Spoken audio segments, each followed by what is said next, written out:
Depends on how the tone is. I'm actually going to put her right before. Did you get that picture? No. What'd you do with it? Got it right here. Just don't lose it. I won't.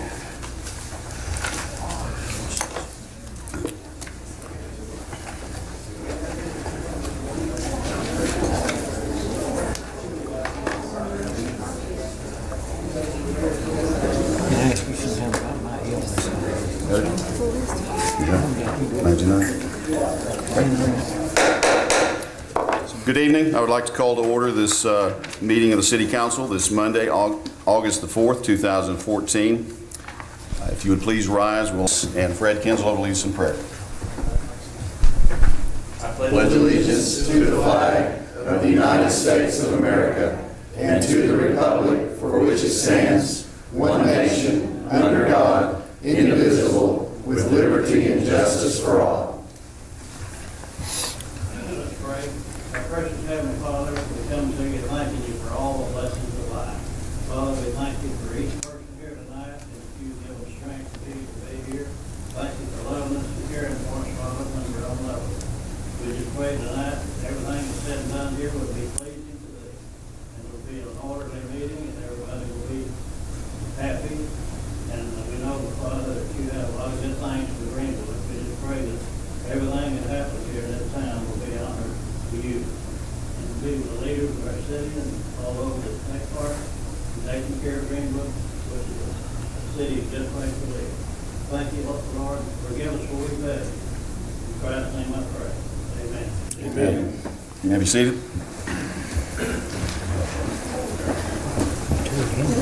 Yes, you call the roll, please. A.C. Brown. Here. Lee Johnson. Here. Rod Powell. Here. Jim Gossett is absent due to illness. Tim Terry. Here. Lance Terry. Here. There is a quorum. Thank you. We'd like the council to look at the minutes of the July meeting and hopefully get approval on that.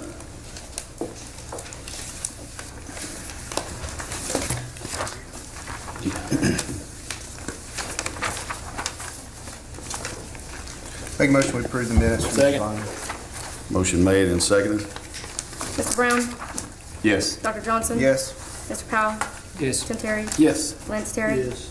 It's unanimous. Also, I'd like to bring something to the council's attention. On the June minutes that you did approve, there is a very small typo on it, and I corrected it. It was just in the agenda additions. I numbered them 8 and 9 instead of 5 and 6. I have corrected it, and I just want you to know, just to let the record show that that was a correction to your approved minutes. Thank you. Thank you, Gary. We've got a few extra things to do tonight before we get started in the normal business of the city, and these are all good things. We'll just get started with that. And I think to begin with, I'd like to introduce State Representative Charlotte Douglas. I believe you have something to present. I'm sorry. Yes, thank you. Thank you very much.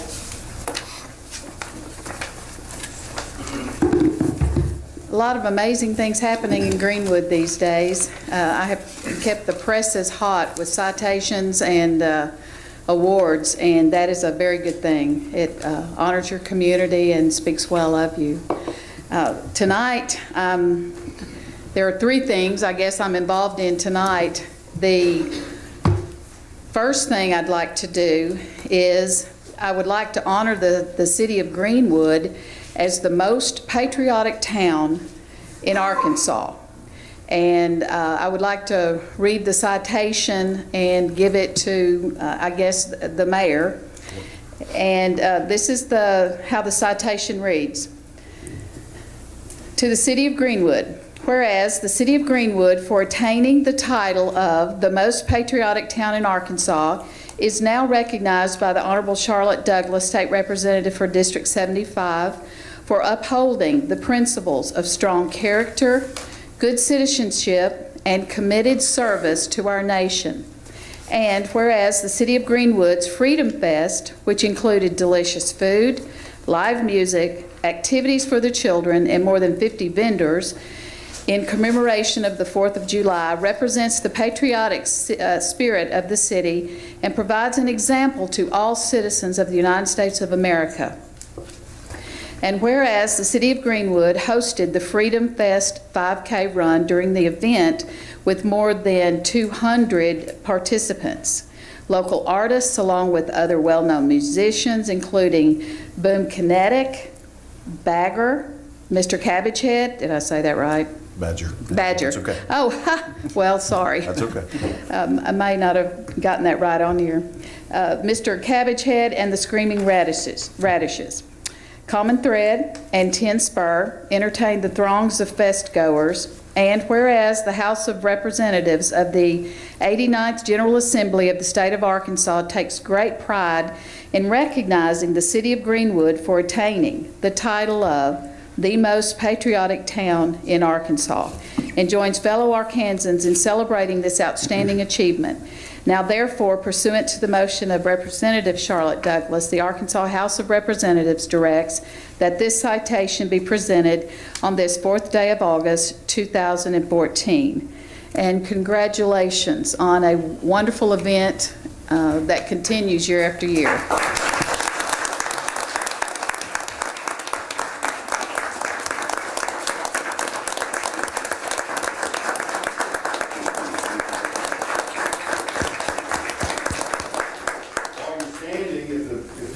Well, the rest of you sit down, I'm sorry. While we're standing, go ahead and sit. The Freedom Fest Committee, those members that are part of the Freedom Fest Committee can stand real quick, and Kimberly is already standing, so I'd like to give these folks a round of applause. A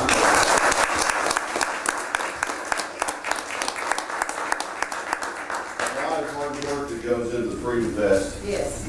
I want to hug you, baby. Oh, please. Chad. Mayor Pro. Representative Burke. Thank you very much. We appreciate it. And I appreciate Kimberly for bringing this to my attention and giving me the idea to do this tonight. The other citation I have tonight goes to the 3 young men who were the eyes and the ears of Greenwood, and they saw the fire that was beginning in the school. And I have something for all 3 of them tonight. I understand a couple of them are going on vacation. So if Trayton would come up here, I can kind of give him this award on behalf of all 3 of them. I think so. And I do not have a citation, but actually I have something better. So I'll tell you about that.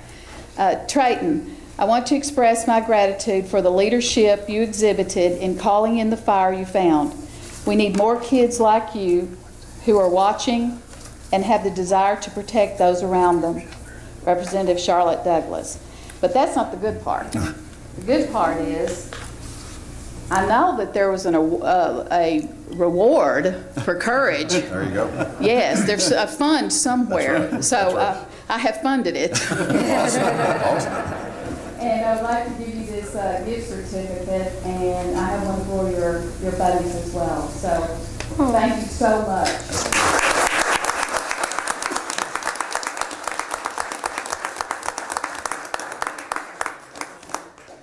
And I know that the Burgesses are here tonight, and just telling you here that it was my honor to nominate them for Parents of the Year, and out of all the selections, they were presented with the Parents of the Year, and the committee that selected them told me that they were heads above all the other nominees. And it was a very special day, and they are very deserving, and I think they just personify lots of parents that we have in the state, lots of parents that we have in Greenwood. So I don't have their citation tonight, but they had an award the other night that we presented. So thank you to them as well.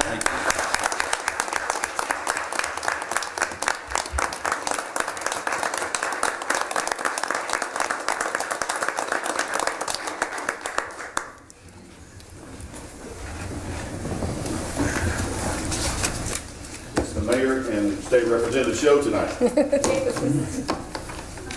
On that note, it is my honor, extreme honor, to read this to you tonight, and I will tell you that we are blessed. Douglas has mentioned about great parents in the state of Arkansas and even greater in the city of Greenwood. I was blessed with two of those parents myself. One, my mother's gone on to be with the Lord, so she's got a great thing going, she's got a great gig. And my dad, as you know, is one of the greatest men in the world. But this night is to honor our birthdays.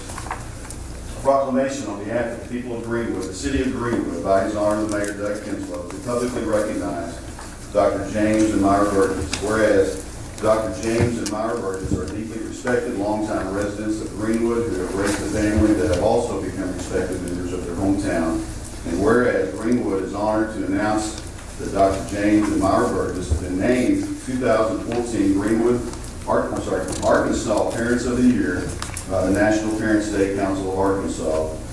And whereas this distinct honor celebrates the Burgess' excellence in parenting by the loving way in which they have parented not only their own children, but area youths as well. And whereas the qualities and the characteristics that Dr. James and Myra Burgess possess are extensions of the love and light that grows so generously shine on those around them, touching young hearts and nurturing spirits. And now, therefore, I, Doug Kinslow, Mayor of Greenwood, Arkansas, do hereby proclaim August the 4th, 2014 to be Dr. James and Myra Burgess Day, a day to celebrate these cornerstone citizens that Greenwood so affectionately appreciates and admires for their contributions to humanity that have touched the lives of so many. Given under my hand and fixed with the seal of the great city of Greenwood, Arkansas, this 4th day of August 2014, Mayor Doug Kinslow, attested by City Clerk Treasurer Charles Derry. So if you come up.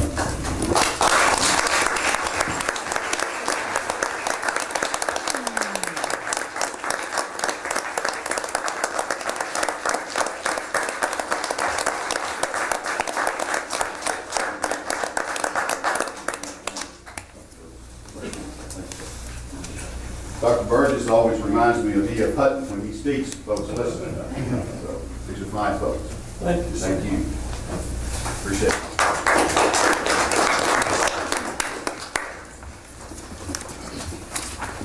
Couple more, we're on a roll. This young man, if you'll come up, we're going to recognize, I don't have a gift certificate for you, so I'm going to buy you a shake later. I want Chief Ryan to stand and kind of tell a little bit of what happened. 2 Saturdays ago, we had a call, this was late in the afternoon, down at the storm shelter at Greenwood High School. And I was the first one to arrive.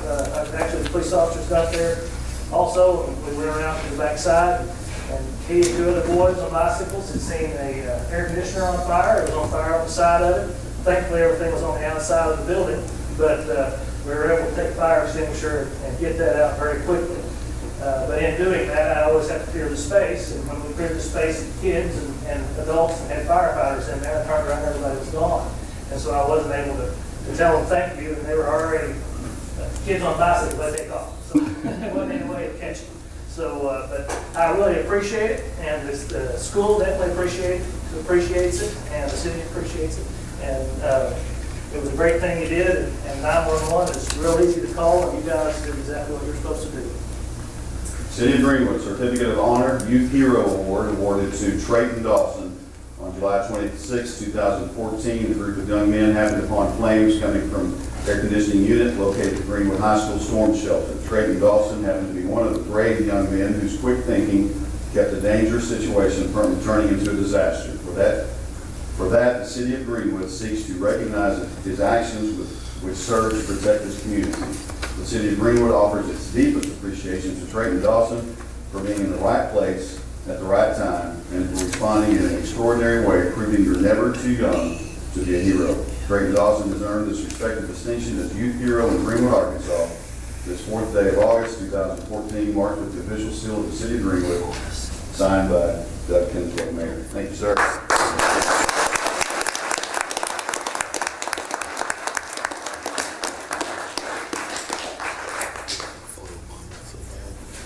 Thank you, sir. Appreciate it. One more. This gentleman said if I did this, I might not make it home tonight. But we're going to do this. We're going to do this from now on. We've missed a lot of people, or people have been missed over the years for different reasons or whatever, but we want to start recognizing employees of the city of Greenwood that not only do an outstanding job, but stay and put up with changing of the guard and a whole lot of things. This gentleman has been with Greenwood for 20 years, so Tim Posey would come up.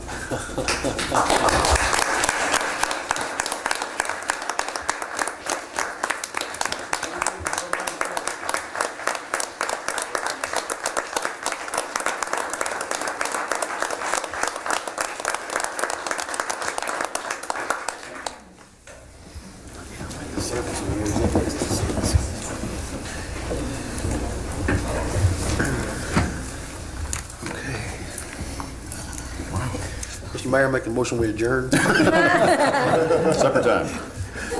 One more thing, well, I'll do that all night long. One more thing. We do want to thank, if the council and myself and everybody up here dozes off tonight, it's not because we're bored or anything like that, but Arvest Bank sponsored and fed us this evening at 6 o'clock. Kimberly Brown goes into the neighborhood or to the community and gets sponsors to feed these folks because they come usually straight from work and miss a meal, miss time with their families. So for the last couple of months, we've been fed very well, and we want to thank Arvest Bank for that specifically tonight. And if anybody's here from Arvest, thank you.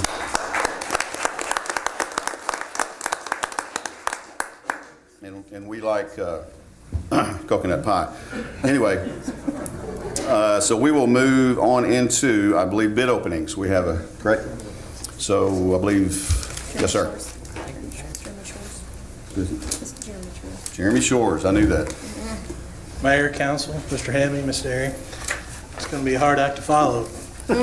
Tonight we'll be opening bids on two projects. The first project is a neighborhood water lines project. It's up in the Heritage Hills area on Nashville from North Astor Street to North Evergreen and along North Bayberry as well.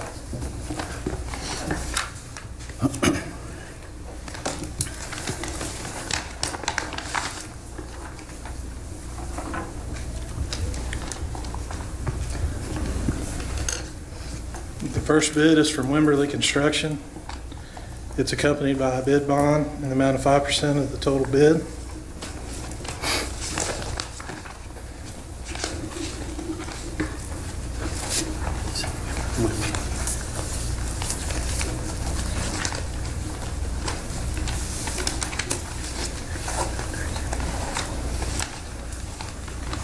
And they've not submitted a bid for Schedule 1, but they have submitted a bid for Schedule 2, and their bid is $39,271.00.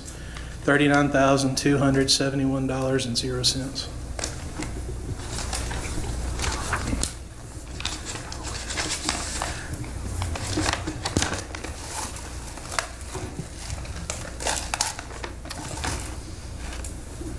The next bid is from Forsgren Incorporated.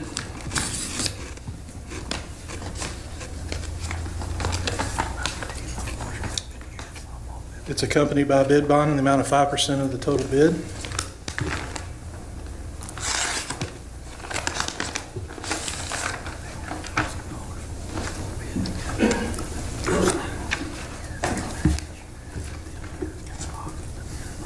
They've submitted a proposal for Schedule 1 of $235,214.50. $235,214.50. They've also submitted a bid for Schedule 2 of $51,946.20. $51,946.20.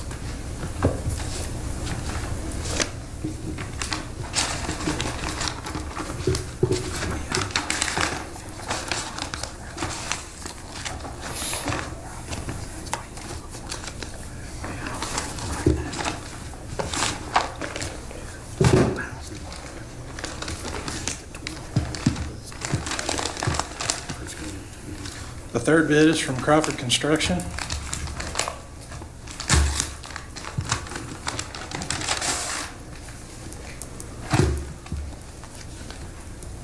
It's accompanied by a bid bond in the amount of 5% of the total bid.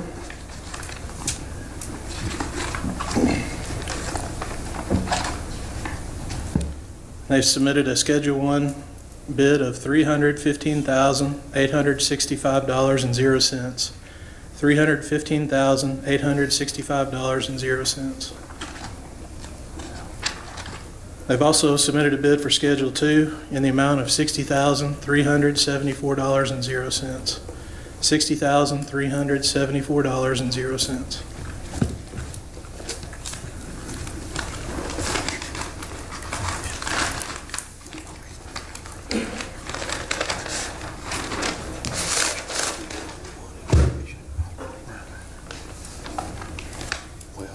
The fourth bid is from A.J. Greenwood Plumbing and Excavation.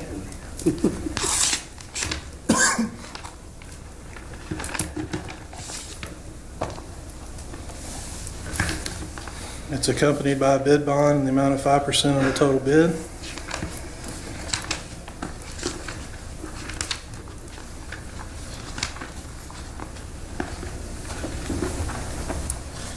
They've submitted a Schedule 1 bid price of $297,501.50. $297,501.50. They've also submitted a bid on Schedule 2. They've submitted a bid of $53,623.40. $53,623.40.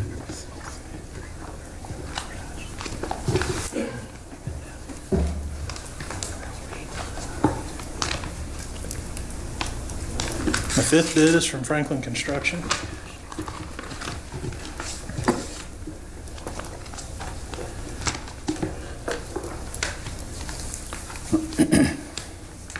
It's also accompanied by a bid bond in the amount of 5% of the total bid.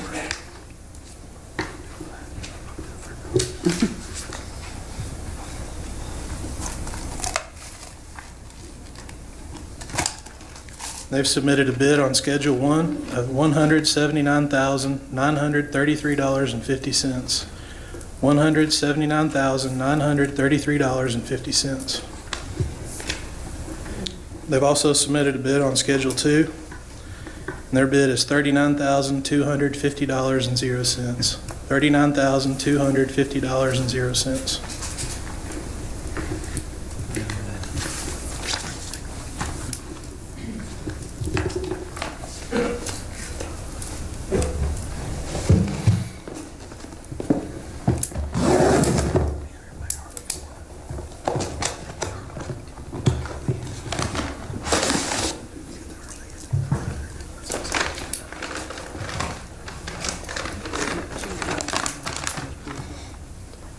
And the last bid is from Goodwin and Goodwin.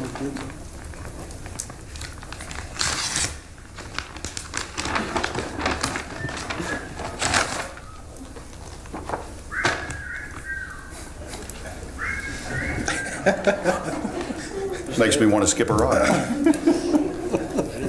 Their bid is accompanied by a bid bond in the amount of 5% of the total bid.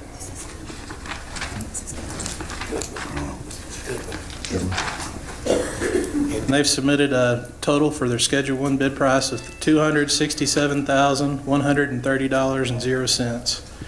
$267,130.00. They've also submitted a bid for Schedule 2 in the amount of $53,868.00.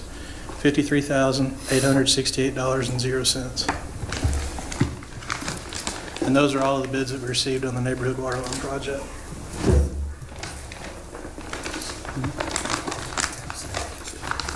The second project that we're opening bids on tonight are the improvements. I'm sorry. Okay. The second project is the fluoride improvements that will be made at the water treatment plant.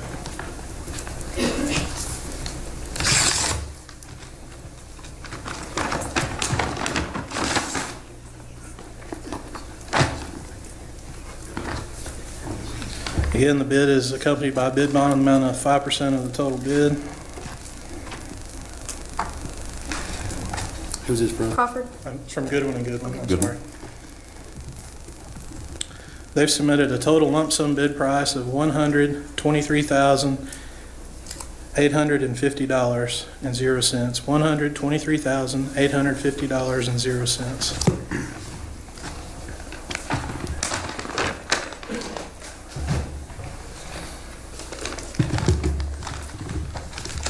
I promise this is the last one.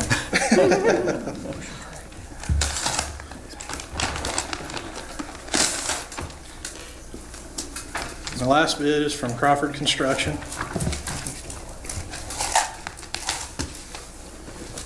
It's accompanied by a bid bond in the amount of 5% of the total bid.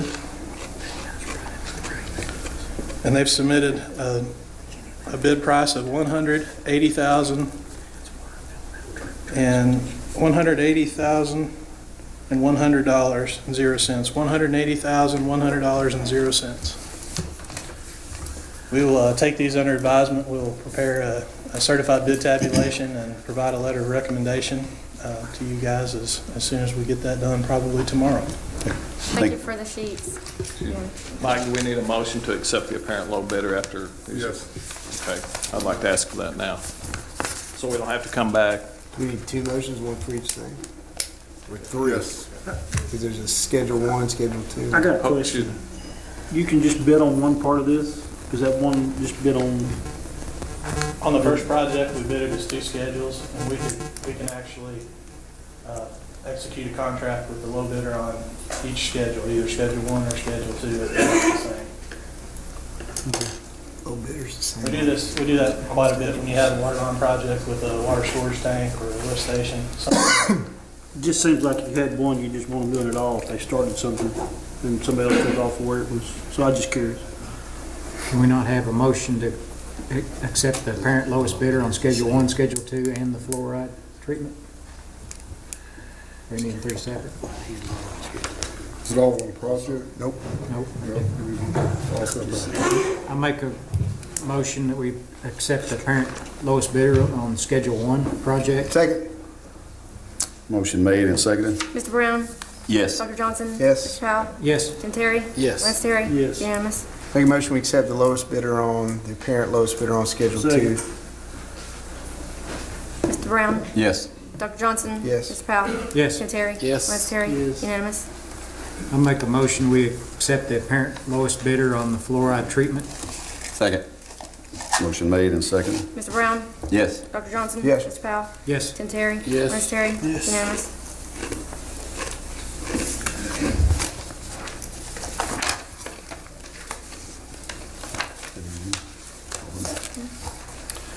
Okay, thank you, Mr. Shores, for that.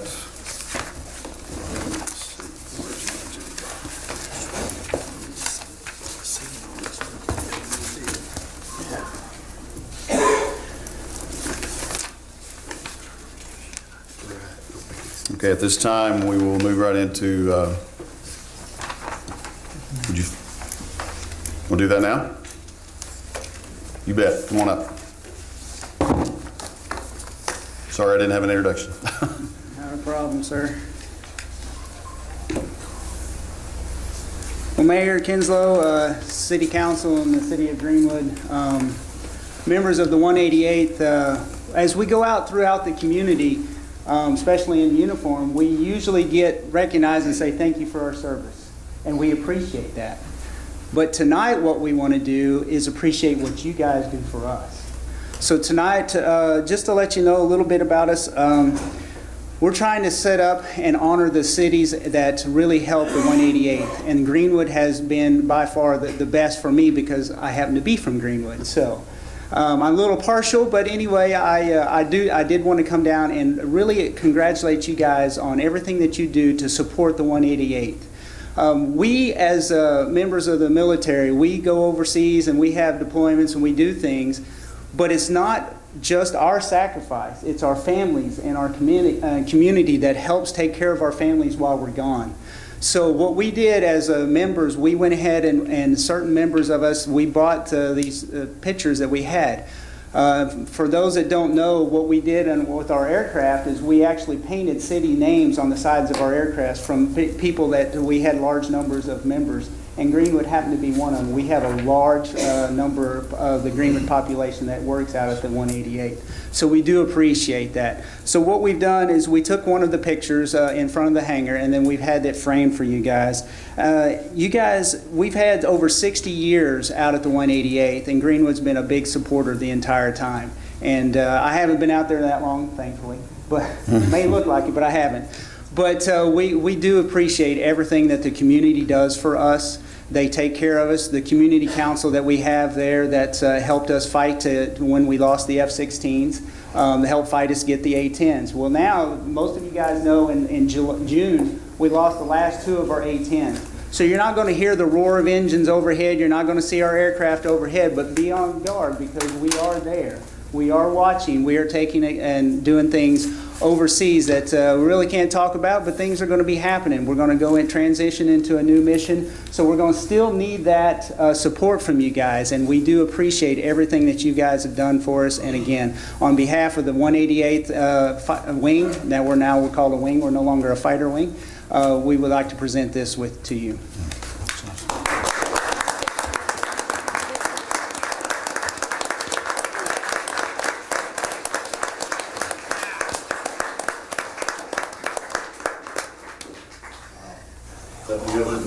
Wow, what an honor.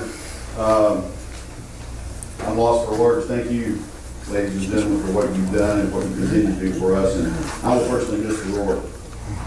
But knowing you're there is important to us. And thank you so much for what you've done for our community. We appreciate you. Give these folks a round of applause.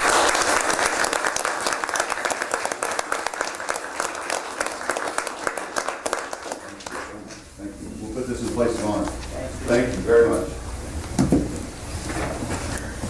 Mayor, you mean each of us council members don't get to have it for a little while? No, it's just going to my house over this. Mantle. Whatever your desire is, council. Thank you so much. That's a very nice tribute. Now we can dismiss. No, that would be nice, but we can't. We've got business to do. So I think we'll move into committee reports. Water and Wastewater Committee, Steve Rydery.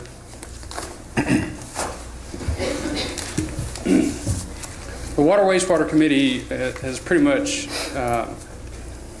stopped, for lack of a better word, looking for a word. But as all of you know, that the commission was voted and approved, and will start on January 1st of 2015. So it would be my recommendation to the council that they dismiss the Water Committee throughout the end of the year, through the rest of the end of the year.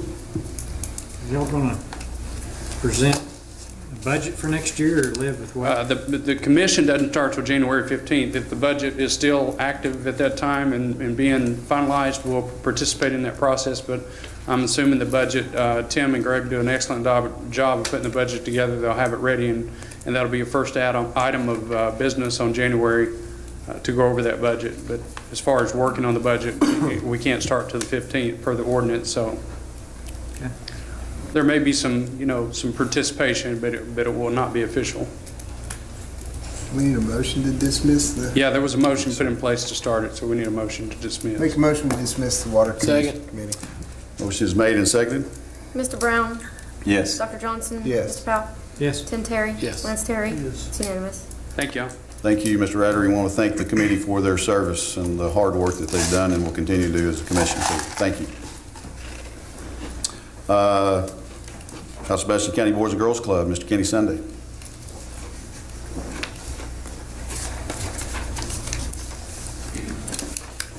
Thank you, Mayor, Charlotte, Mike, City Council. It was real nice seeing everybody get the award.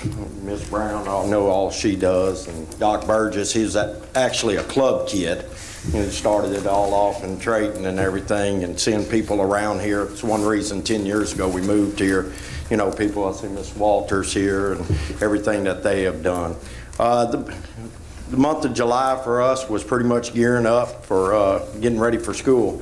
We hope to start the year off with about 150, 160 kids from the get-go, and our goal this year is a little over 200 kids. We're going to be pushing it real hard. We're forming some partnerships that I will be happy to tell y'all about next meeting. Once we get everything finalized, the club is moving up, and we're very happy. So, does anybody have any questions? Thank you. Thank you, Kenny. As you know, part of my heart's still out there, so take care of that place. I know you're doing a great job. Thank you. SRCA, Ms. Eva Jones.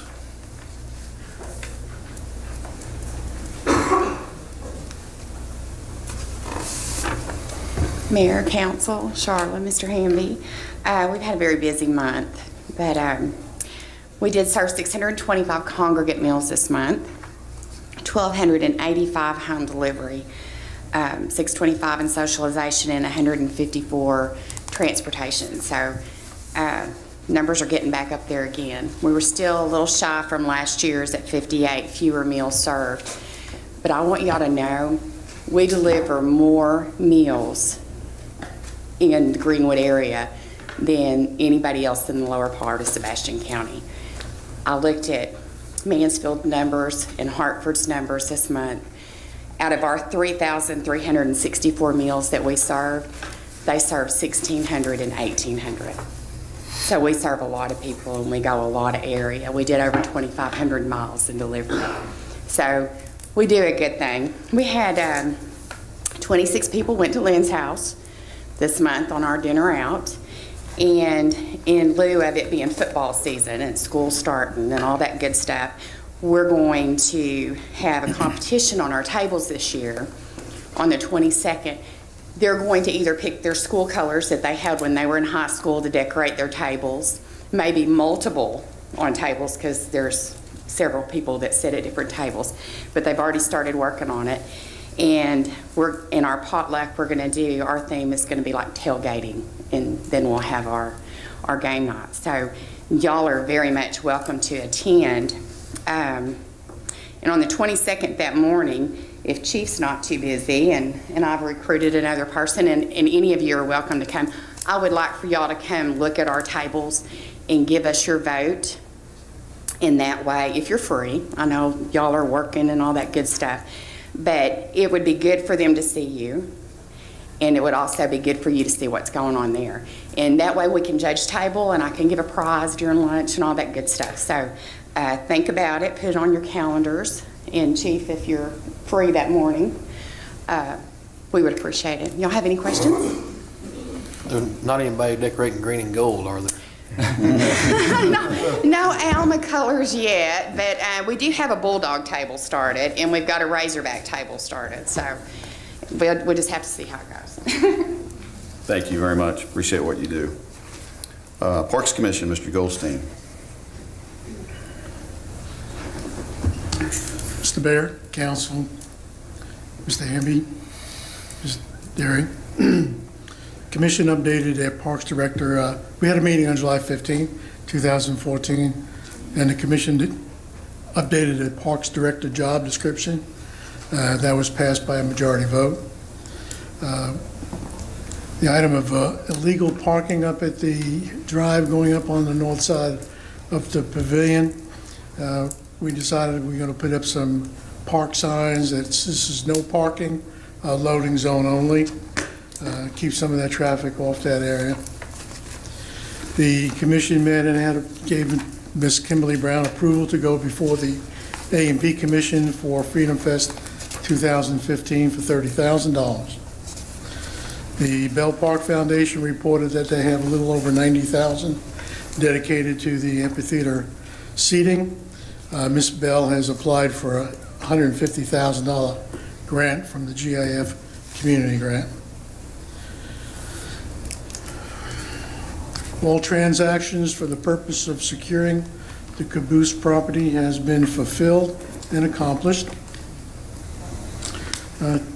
Motion was passed to dissolve the Veterans Memorial Committee, and that was passed unanimously.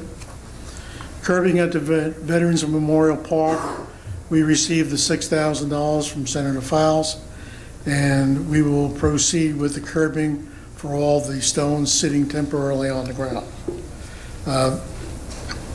The Parks Director informed me that the same price that we paid last time for that curbing will again be the same price this time.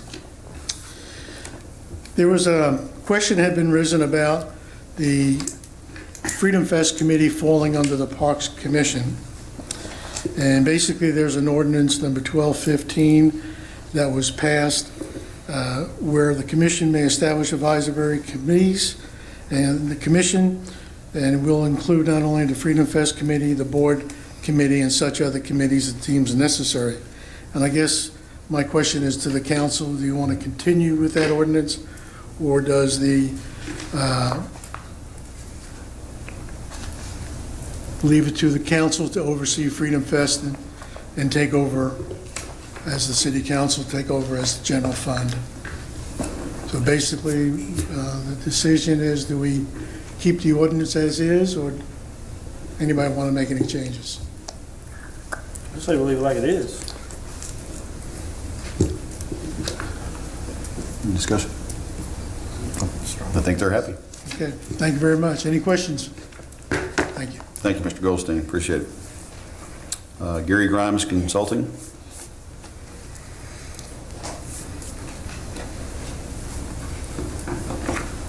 Mayor, Council, Mr. Derrick. This is a slow time of the year, July, August, and September before the legislative session starts. This fall, it'll become a lot more heated as the legislators put their bills together and look at the legislative session of 2015.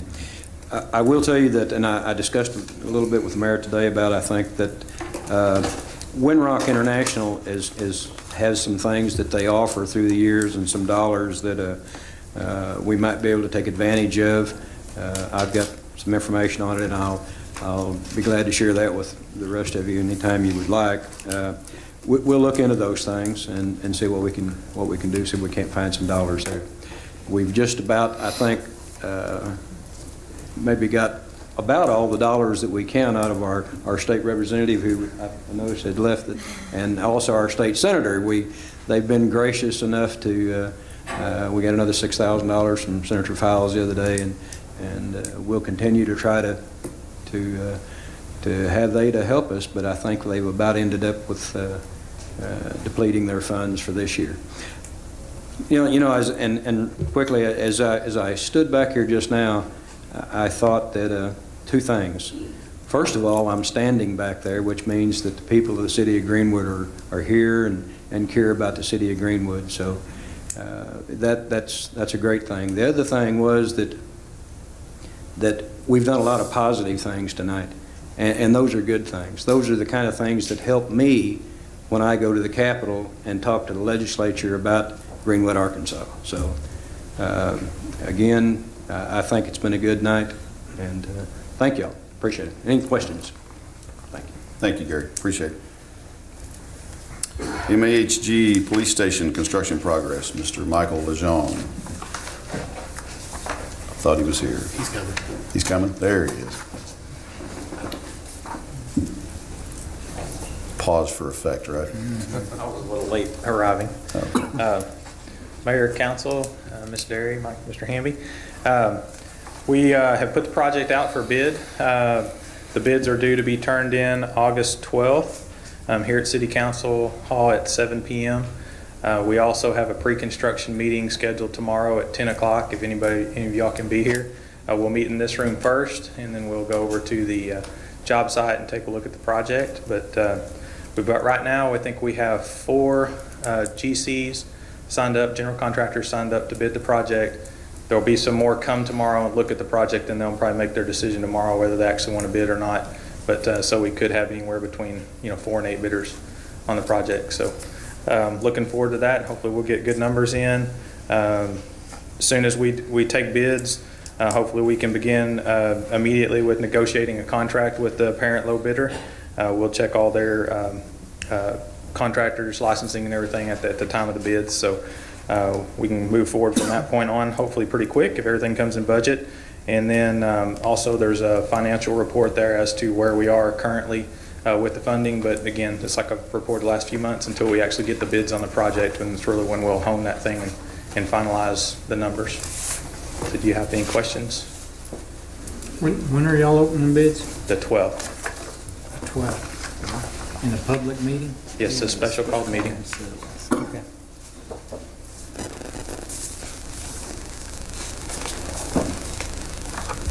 If you don't have anything else, I'll have. Thank you. Thank you, Michael. Appreciate your work. Annexation Committee is Mr. McKinney. There he is. Robert McKinney. For those of you old enough to remember the Iran hostage crisis, this is day 618 of the Annexation Committee. No crisis, however. The committee obviously hasn't met in several months now.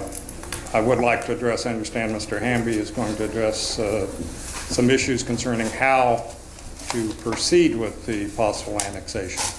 And I simply want to reinforce the committee looked at the benefit of these annexations to the city. How they come in does not impact those benefits or the impact those areas will have on the city. So it's not an area of concern for the committee in terms of do you do it 1, 2, 3 pieces and so on. It does not impact on that. Leaving out areas, you'd have to readdress the benefits if you decide not to bring in some areas. The committee looked at the areas based on their characteristics and decided those were areas that needed to come in, be considered to come into the city. On the northern boundary, we looked at the terrain features and areas that were essentially cut off from the county, where the only county services could come through the city of Greenwood to reach those people. That's the Area D. Primarily, or areas where the city already provided services, or areas that would be surrounded if we took in other areas. The areas along Highway 71, Highway 10, we looked at the areas bordering those because of their potential commercial development to come into the city. So all those factors remain the same, regardless of how you want to look at the mechanics of bringing it in. I would emphasize again, there is a deadline coming up on this soon now. To keep in mind, there may be some mechanical issues in terms of the election commission that needs to be considered as to how you split areas off for voting and so on. They're all doable. We can work around it, but it's that the clock is ticking and we're coming up on those deadlines, and people need to, outside the city, the county clerk, the election commission, and so on, will have to start working on this problem very soon. And that's all I have. There are no questions. Thank you. Thank you, Mr. McKinney. Just have a clarification that August 12th special call meeting will be at 6 p.m. That's what you guys decided on last month. So instead of 7, it'll be 6. Mike said that would be good. Special call meeting at 6 instead of 7. August 12th. On the 12th. Yes. Okay. We will move now into the citizen forum. We have 5 people signed up tonight. I want to remind those that are signed up, we appreciate you signing up and we welcome you to speak. You have, basically we'd have to limit the speaking to 5 minutes per person. So if you would, when you come up, just state your name and address at the microphone and we'll let you speak. And first we have Carl Schneider. Carl was with the 188. Oh, I'm sorry. Okay, thank you. Carol Simpson.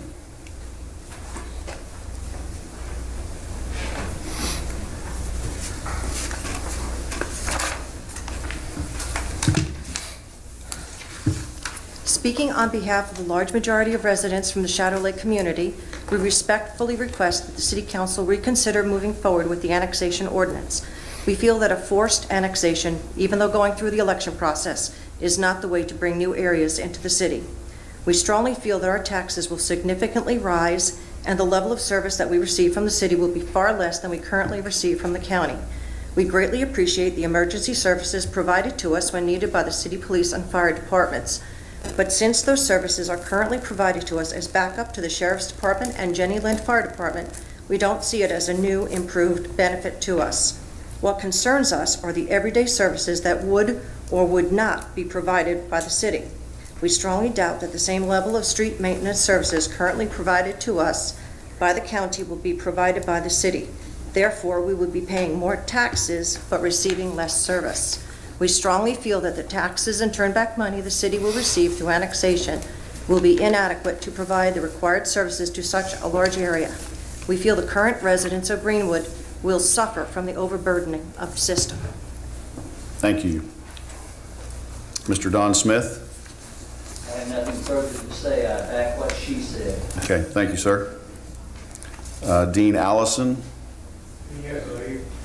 you had to leave? Yes. Okay. You think he's coming back, possibly, if he does? Okay. Ms. Walter?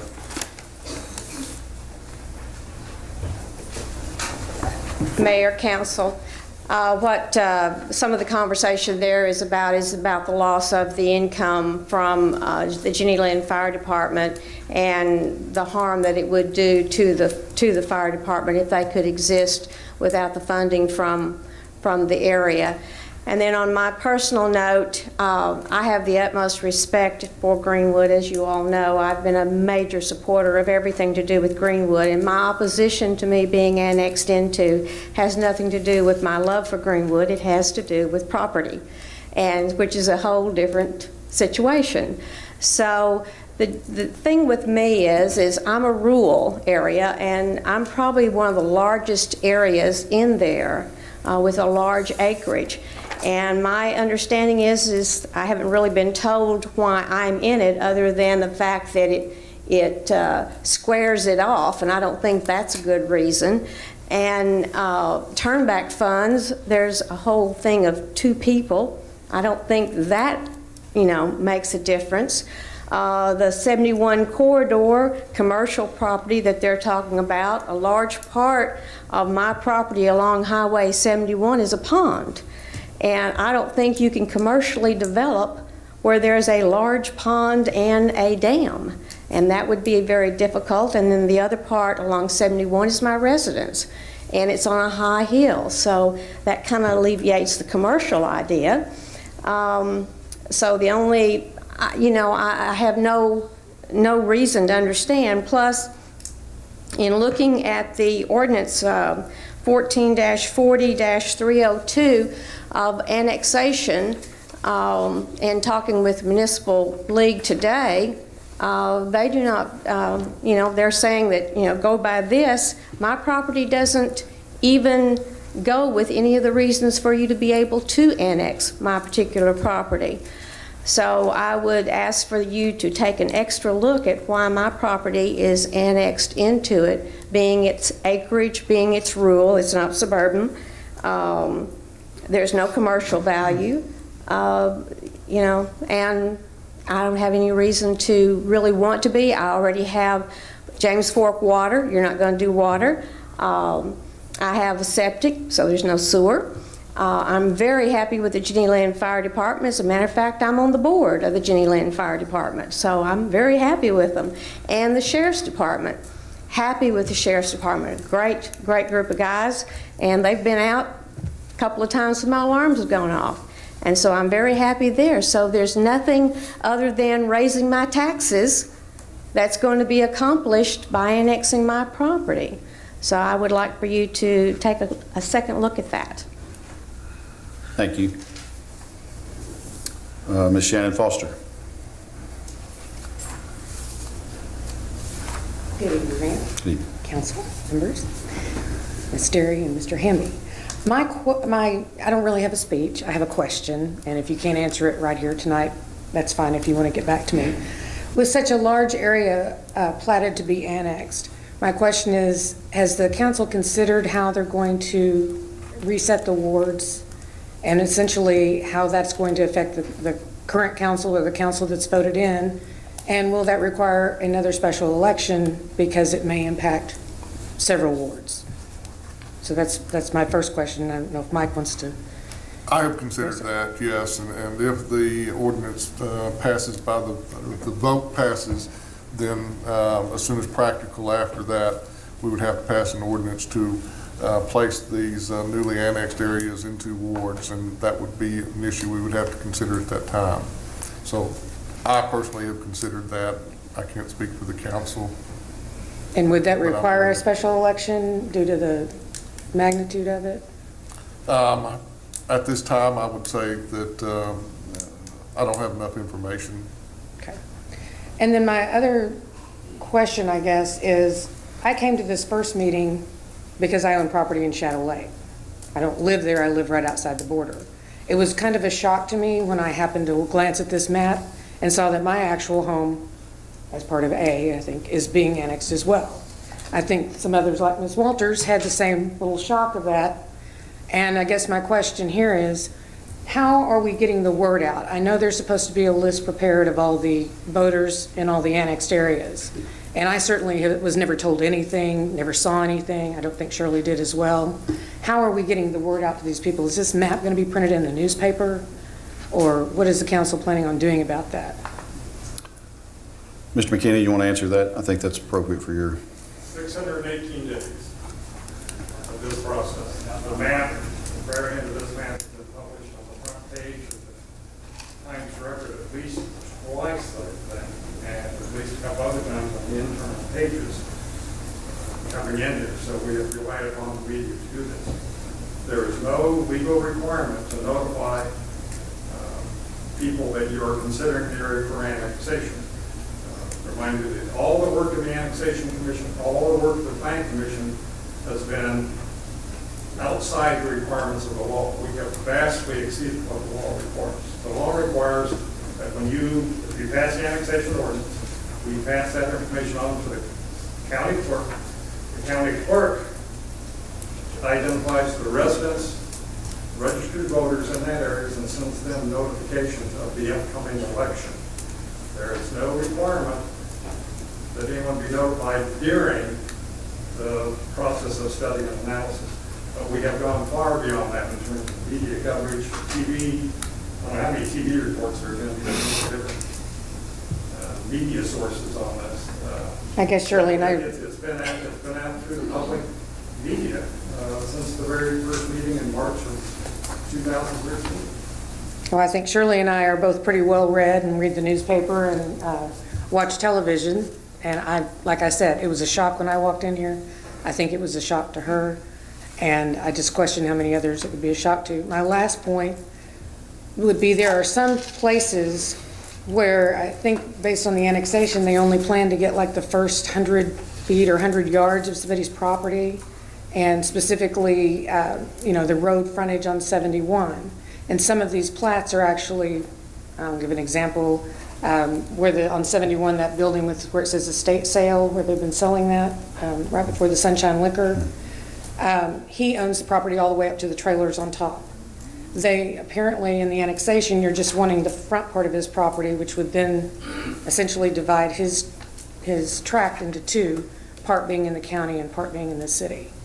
And how is the council planning on handling that if he's going to then have to get repartitioned or surveyed or something for, are y'all planning on covering those costs for all those landowners? Mr. McKinney? Sonny, what we studied versus what Sonny has come up with in terms of the property description in the ordinances, we have gone by entire parcels of land. We were interested in the economic value of the underyard itself, so we use that in the study. But when it comes time to put that in the annexation ordinance, it is an entire parcel of land. Okay, so there won't be any partial plats? No, to avoid the very problem we just talked. Thank you. Thank you. Those are the only folks that have signed up, but I would entertain if anybody wants to speak at this time for 5 minutes. I would, yes, sir. If you'd come to the microphone and state your name and address, please. First of all, let me say good evening to you, Mayor, Council, Ms. Derry, and all of you. I want to state that I'm sorry. I'm Paul Gillum. Thank you. 2301 Lakeside Drive. Thank you, sir. I am against the annexation, but I want y'all to know first off that I have no hostility toward anyone on this council or any of the city fathers at all. But I'd just like to ask a couple of questions. First of all, I'd like to give a little history. Y'all were talking about 1975 providing water and sewer for Shadow Lake. You didn't put in any sewer lines or water lines. We ran up over the hill and tied in down on 10 Spur. Y'all did not do any maintenance. The pump went out on the sewer lift one time, and me and one other fella replaced that. And that's not a real nice job. Plus, We had a cold winter and it froze over there on 10 Spur. That burst. We had to replace that. The city didn't do any of that. And for many, many years, we did all the maintenance on the roads, the water, the sewer, and everything. And I don't know the exact date, but I think it was sometime in the mid-90s that the city of Greenwood said that if we would bring everything up to their, whatever, loss of words, but they would take us in and they would maintain the water and the sewer. And prior to that, the city of Greenwood had done nothing other than we'd pay our water bills. And then after y'all took us over, then you raised our rates. And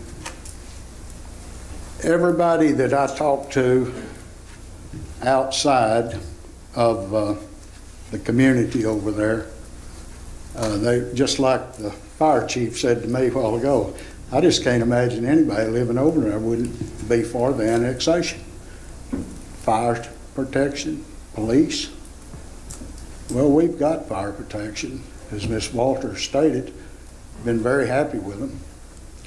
And I think most of us over there have police protection in every room. Plus, I have a deputy that lives just 3 or 4 doors down from me. And the things that you have to offer, I don't think match up to the things that we will lose, because you cannot and will not, and I'll ask you this, will you provide the same thing that the county offers us? I don't think you can. If it comes a little skiff of snow or a little ice, I get up early every morning. They will be out there by daylight, sanding, scraping, running a plow, whatever it takes. And I don't think the city of Greenwood can do that. Plus, they mow our ditches, they pull our ditches, because we live in that valley. Water runs down, runs all the debris, and the ditches, and periodically they have to be dug out. The county does that about twice a year. They trim the trees along the driveways or along the roadways. And I don't think that you can provide for us like the county does. Therefore, I see no reason to be annexed.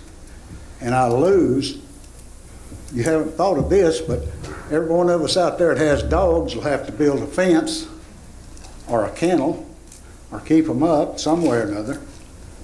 I've been there 35 years and I've always had a dog, and he's always in my yard. Plus, we can't, for 35 years, I've been able to shoot a shotgun out there.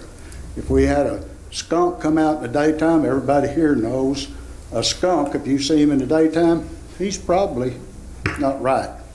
I've killed 2 skunks. I kill snakes every year. I killed a rattlesnake Saturday morning in the corner of my garden with a shotgun. I won't be able to do that if y'all take us in.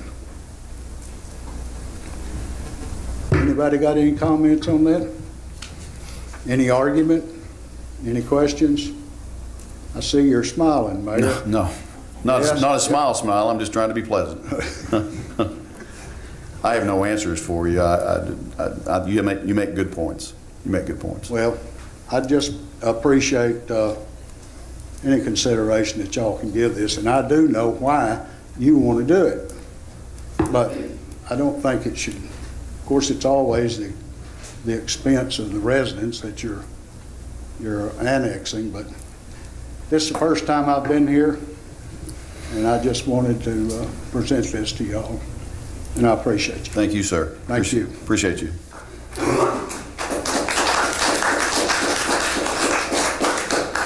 This is a very important subject, so we're going to kind of go off the rules a little bit, and I don't mind recognizing him anymore. I think Ms. Walters has something else, and if you would like to speak, please be thinking about it, and we'll get you up to the microphone as quick as possible. All right, I'm loud enough to teach in school. I can stand here and talk.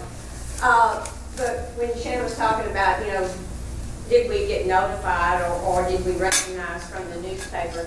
I know myself, I went to a meeting at Jenny Lynn, and part of my property borders Jenny Lynn, and as I said, I belong to the fire board there at Jenny Lynn and everything, so I have always kind of considered my property as being Jenny Lynn. And at the meeting that we had there, it was basically assured to Jenny Lynn that they were not going to be in the annexation, which maybe was stupid on my part, but I sort of thought that was me too. And so every time we've heard anything basically in the newspaper or on the media, at least most of the time it has said Shadow Lakes. They've never said Shadow Lakes and surrounding property, or indicated that there was more property other than the immediate Shadow Lakes area. If you look in the newspaper, most of the time the pictures have been so small, it would, unless you were really looking at it, it would be unrecognizable that, you know, my track or some of the other tracks were in there. And it still said, usually in the headline, Shadow Lakes annexation. So therefore, I'm not part of the community of Shadow Lakes. I'm part of more of the community of Jenny Lynn. So therefore, did not consider it, or I would have been down here at the very first of y'all's discussion on this and put in my 2 cents worth. And so I am late, and I know Shannon's late, as far as finding out that we weren't part of it until after it was basically kind of already decided. And, you know, we probably could have pled our case, hopefully, a little bit better than it has been. But in recognition of the fact that most of the time, everything that's been in the paper, the TV, the news media, it has always said, Shadow Lakes. Thank you. Thank you. Thank I don't really want to respond to a whole lot of things, but I mean, just to respond a little bit, I know we have press here today, and I appreciate the press very much and respect them. But I would say that the articles in the paper are not ever, those articles are never put in there by the commission, the annexation committee or commission. That is taken literally by the press, and not particularly these press people, but some press. And you are correct. There's no doubt that it makes better headlines to say Shadow Lake because it affects human beings, whereas these areas of land, it does not affect that many human beings. So my 2 cents worth is it makes better press to say Shadow Lake, Shadow Lake, Shadow Lake. And we appreciate you being there. We really do. Mr. Grimes mentioned earlier that it was nice to see a full house, and it is. And we respect your thoughts. I have been interviewed twice by the press, by 2 different local TV stations, and I think they did a pretty good job of putting back on the air what I said, kind of, sort of. But it's not all. It's not about just Shadow Lake, and you know that, and you see the annexation thing now. But I would just say this as mayor, and I've sat on the committee, the study committee that worked on this as a parks director, and I want you to know that this was not taken lightly at all. I mean, there's 15 months, I believe, Mr. McKinney, 18 months work put into this. And really, my point to the press the other day, and I'll be quiet real quick, was that this is to put it on the ballot. This is not to get it done. This is to put it on the ballot and let the citizens decide. And I think that's the only way you can do something like this. But we understand your concerns, and I really do. I live next to Chaffee. If ever Chaffee sells that or opens it up, I'll be at that meeting, find out what they're going to do next to me, but I understand. Any comments from council? Any other citizens would like to speak? One at a time, and if you'll come to the microphone, please.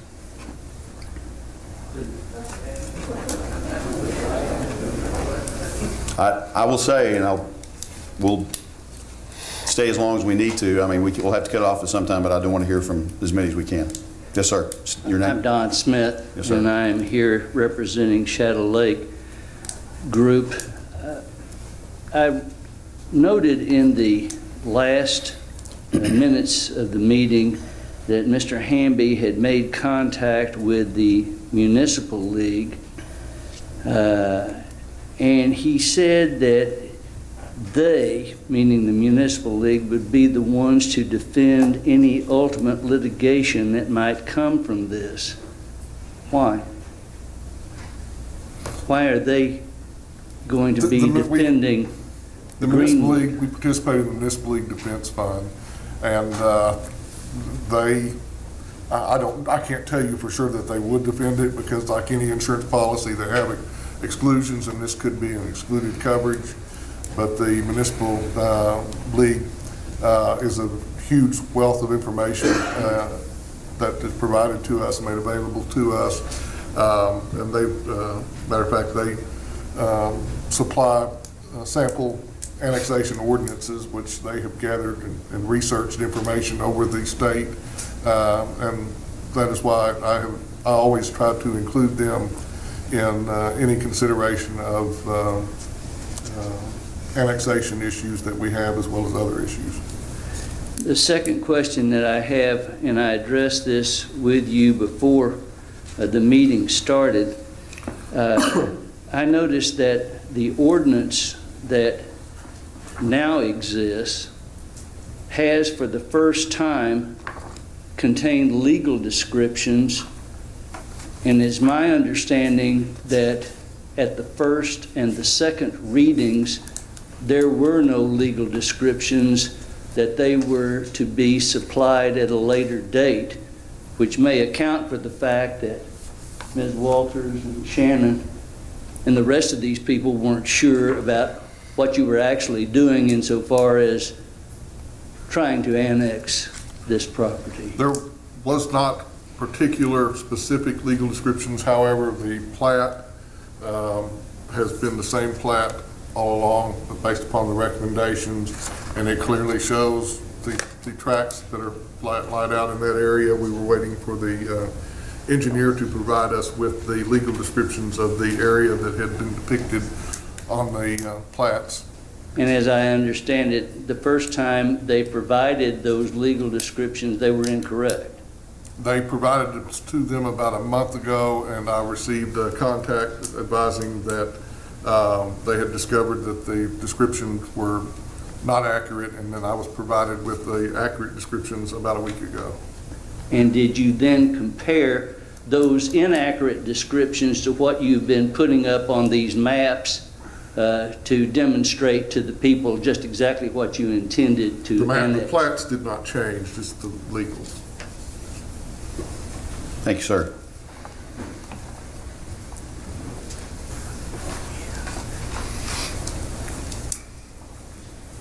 We're Joe and Amy Comer, and we're not part of the Shadow Lake either.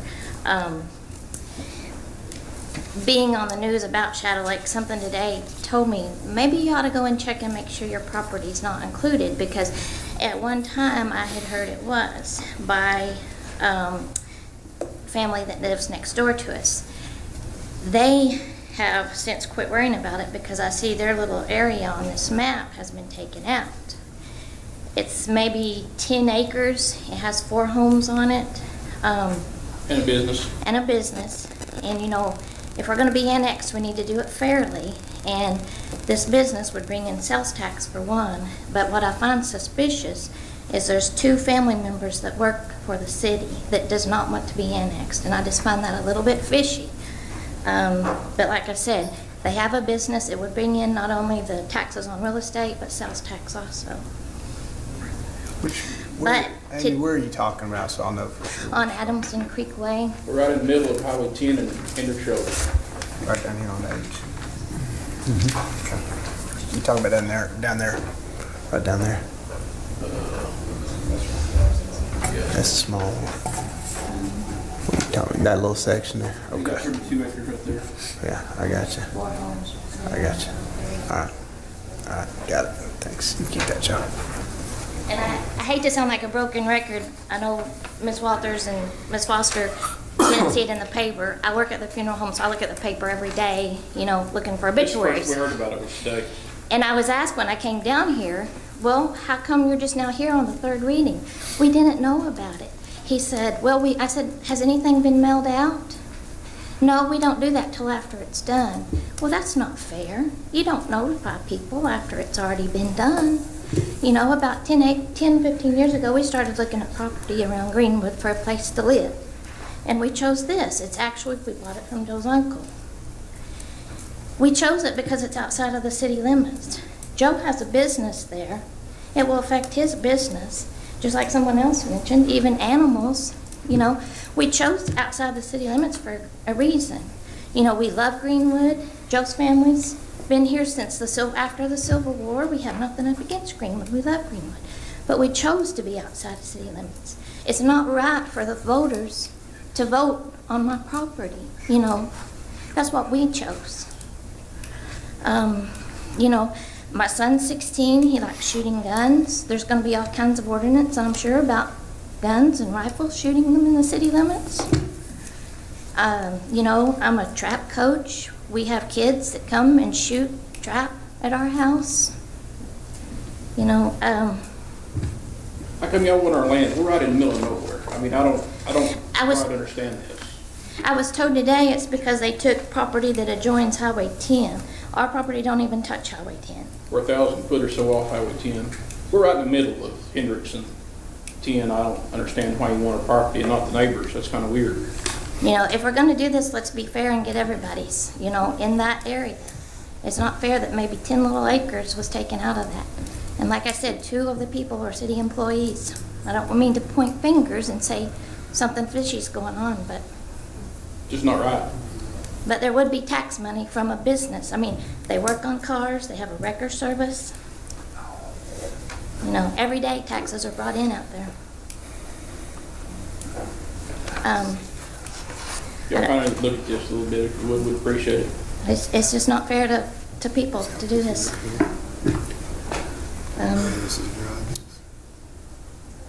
I guess that's all I have to say. Touch on any of this, Mr. McKinney or Sonny? You don't have to, just.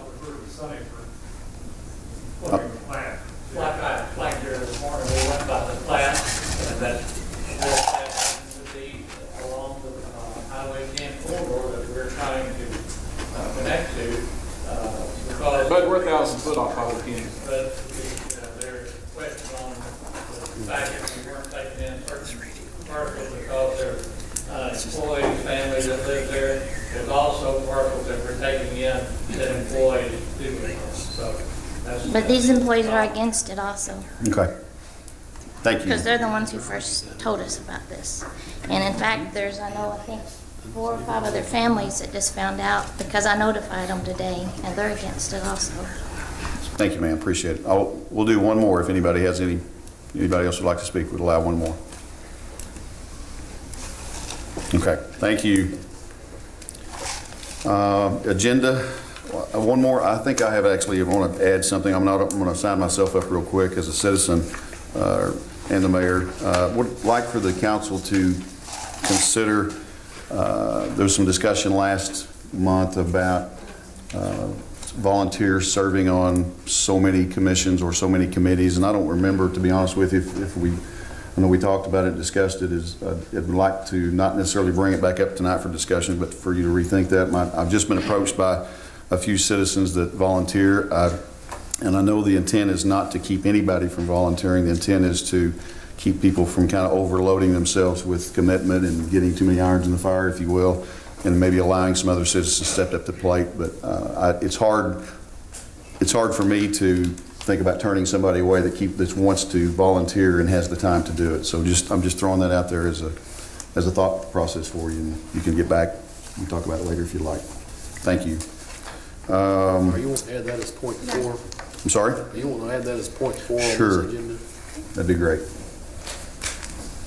So item number 4. Item number 4? Okay. Let's put that on the council forum. If we're going to discuss it. If it requires a vote, it probably needs to be in the agenda, but. We ain't got nothing to vote on. No, because I don't think you voted before, did you? Well, I'm just saying we don't have nothing in front of us to Right, make it. correct. We just put, as I say, we put it on the Yep. council forum. If that's okay. Thank you.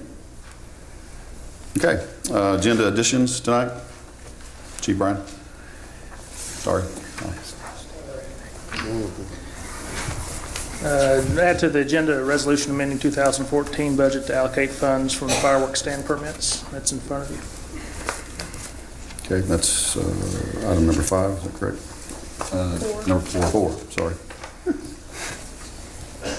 My math teacher here tonight, 'cause I didn't do very well. Yes, ma'am. Ms. Ann. I need to add a resolution. We had an employee request to be paid for comp time, so I need to add a resolution. It was not in the budget. Okay. Thank you. Anybody else with a agenda? I have an item, purchasing title insurance on the Caboose property, which we have purchased out of the general fund.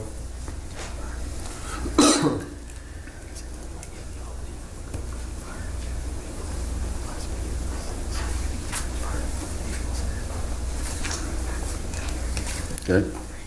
Anyone else? Okay. We will go into the old business. Planning Department, Mr. Sunnyvale.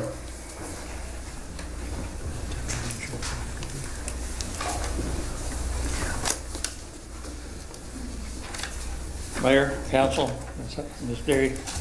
As Mr. McKinney said, this process started off over 600 days ago.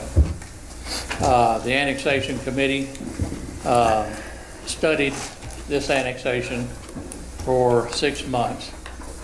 The recommendation from the Annexation Committee was unanimous.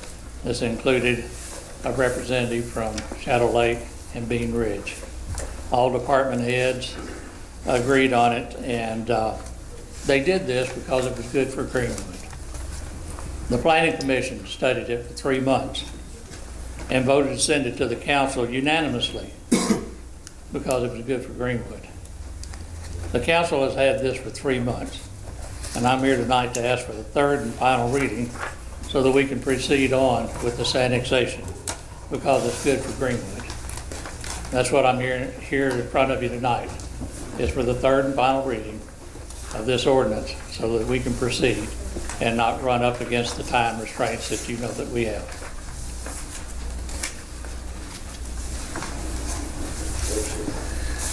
If I can speak just, if I, I'm sorry. Yes, sir. I was on that committee and I was not a part of the vote to go ahead with this annexation. Okay. Thank you. Yes, sir, Mr. Hamby. I've kind of explained in reference to some of Mr. Smith's questioning that we've been waiting for a while for the legal descriptions. We do have those. I was also waiting to visit with the Arkansas Municipal League. They've been very busy and had a difficult time getting back with me. I visited with them at length, and I have, based upon that and my own independent research, have recommended the ordinance that's in front of you now.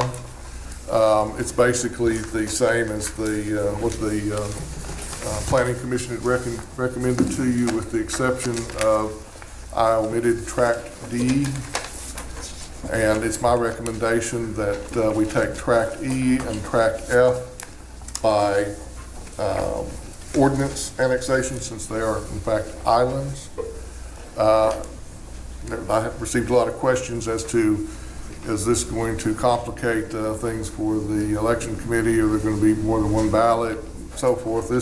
You would still have one ballot that you would vote on under this recommended ordinance. I have had the opportunity to sit and listen today to the various folks that have spoke. I know we're running up on a deadline. However, Ms. Shirley Walters had visited with me and indicated that she had also talked to Mark Hayes with the Municipal League, and she indicated that he had provided her conflicting information with what I was provided, and it would be my recommendation, and I think that these folks are entitled to have me look at every angle on this to make sure that what we're doing is legal and correct to the best of my ability. And I know we have a special meeting on the 12th. I think that's still within our time constraints. I don't think that's going to complicate things with the Election Commission. And so I would like to give these folks the opportunity for me to look at this and visit with Mark Hayes, who Shirley Walters spoke with. And I think that these folks deserve that. So I don't know that I can't promise you that's going to change my mind on anything, but I would like to have that opportunity to do that. Sonny, how will that really, if we do have a meeting on the 12th and then have another, can we vote on the resolution at that time? That's what I understand, is you're having a special called meeting, voting meeting, and we would add this to the agenda. And, how will that, I mean, I know, like, saying the drop dead deadline is, I was thinking like August the 26th. I was watching Mr. McKinney's reaction, and he nodded his head that I was okay, so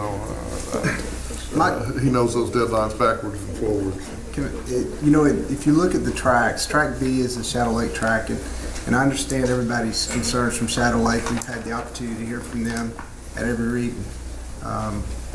Track G, I don't think anyone's here from Track G. Anybody? Track D, to also bring you up. G, like G, go. okay. No one's anybody here from Track G?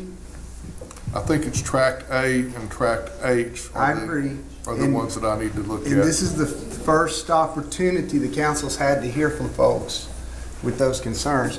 Whether we're obliged or not obliged to notify people by law, it seems like the right thing to do to give those people ample opportunity to state their case with us, and not just one rushed meeting as we try to make a deadline. This would be the third reading. I understand that this is the first opportunity we've had to hear from them, regardless of whether it's fair or not that they've had that opportunity. I would be willing to vote today on an ordinance that included Track B, C, and G. And then if we want to reconsider a second ordinance, is there a way to do that, and we can put it on for emergency reading? You could do that, but that's going to complicate things for the election commission. How does that complicate things? They're going to have two separate ballots. But I've made the comment a couple of times at these meetings that I'm in favor of culling these things out and voting on them individually. I understand that creates more work for the election commission, but at the same time, I think that's a more reasonable way to look at this. I have no problem in doing that if that's what you want to do. Mr. McKinney, can you speak on that subject as far as what that does to the election commission? I hate to keep calling on you, but it's the issue here, and this is based on my work with the election commission. The problem is that you have the area north of town is in the Greenwood precinct, which is 9-4 India at that point. And that precinct votes at the Rye Hill Church. There are two polling places at Rye Hill Church. There's the Rye Hill inside the city of Fort Smith, Riley Farms, and those areas inside the city limits of Fort Smith. And there's Rye Hill outside. And currently there were 10 precincts voting at Rye Hill outside. And the problem with our paper ballot machine, those of you who remember the last time you voted using the paper ballot, the M100 machine, the memory card in it can only handle 10 ballot styles. And we are required by law for about the last 3 years that every precinct has its own ballot style. So even though you have two precincts and they're voting on exactly the same issues, they each have their own style. So the Election Commission, in anticipation of annexation vote, has looked at moving one precinct out of the Rye Hill outside the city limits polling place into another polling place to free up space for splitting the Greenwood precinct, because Greenwood, that 9-4 India precinct, will have to be split between those people who live in the proposed annexation areas and those people who live outside the annexation area. Those who live inside the annexation area will be given a ballot that has the annexation issue on their ballot. If you're now talking about splitting that cake finer, each one of those splits that are voted on individually will create a separate ballot style. But if we have an ordinance today that we pass that recommends we take tract B, C, and G to the polls, but excludes tract A and H, and then we have a special called meeting on the 12th after Mike's had time to consider further tracts A and H, and then we put on a second ordinance putting tracts A and H, or not, depending on Mike's opinion, on for the ballot. Does that create any separate issue, or are then they all on the ballot at the same time? If it's a single vote and they're all together. No, that would not. That would still So my just create proposal one is new ballot style. My proposal as it stands currently would be, I would make a motion, we put this ordinance on for third and final reading by title only, including tracks B, C, and G, but excluding tracks A and H, so that Mike can have time to further consider those. And then he can come back with recommendations at the August 12th meeting. That doesn't preclude our deadline. And then he'll either come back with a recommendation that says, hey, yeah, I think this is okay, and then we can consider it. We can have more time to hear from those citizens. Or he comes back and says, you know what, I've talked to the municipal league again, and I think we ought to pull these tracks out. And either way, you don't have issues with tracks B, C, and G. Recognizing, of course, the Shadow Lake folks' argument, and I've heard that argument multiple times. Does that sound like a reasonable? Yeah, I don't have any problems with those tracks. I don't raise concern with it. No, we're talking about two separate ordinances. That's what I'm understanding. That would be one annexation. I don't. That's getting into the legal. Is there anything? Grass rocking. There's no reason why we couldn't have two separate ordinances, and then if we decide we want to move forward, we can put it on for. We can put it on with the emergency clause and pass it at special meeting. I want to recommend all ordinances have the emergency clause on them, even if this is what you want to do tonight. Yeah. Yes. If we did that, there's not a problem when we split it out, because we still had a first and second reading. And we're going to do it with an emergency clause anyway, due to the legal description issues. So, well, I think that we're throwing some last-minute things here, in the consideration, and I think the annexation committee has spent, they've done their due diligence, and they have looked at this, and as far as seeing, what meets the criteria for the annexation. That's one reason why we did not bring in the Bean Ridge area, because it really didn't meet those criteria. So we abandoned that, and we looked at these other areas, and we've had work studies, we've had public meetings, and yes, while I apologize for those that have just now heard about it, and those that have just now heard about it, I wouldn't object to us having since we are meeting again, to just meet at that special called meeting to give time to, I guess, verify, the municipal league's position on that, because that seems to be an issue. But I think that they looked at each one of these areas to meet that criteria of, section, 1440-302, and they found them to, to meet that. And I still believe that, based on their recommendation of the committee, that, we should follow their recommendation, and we consider, all or none, and just proceed that way. But I think an issue has been brought up, and I say that, we wait till August the 12th to settle that issue with the municipal league, that kind of conflicting issue that Mike, that you spoke of. I would say on behalf of the committee, we looked at the law in terms of how it's written and how it makes common sense to the layperson, which isn't necessarily how the law is going to be interpreted in court. So it may pass the common sense test, but I defer to the city attorney on anything in terms of going into the courtroom with it. So I'll make a motion we put on this ordinance for third and final reading with this emergency clause attached. Third and final reading by title only. By title only. With excluding. Including tracks B, C, and G, excluding all other tracks. And just to be clear, G includes the west side of 71, correct? Yes. Okay. I need to be cleared up. Well, I'm sitting here over here stewing. These guys have worked 18 months on this thing. I'm kind of like AC. I understand, and I know nobody likes it, but us people sitting up here as the council have to look for the city of Greenwood.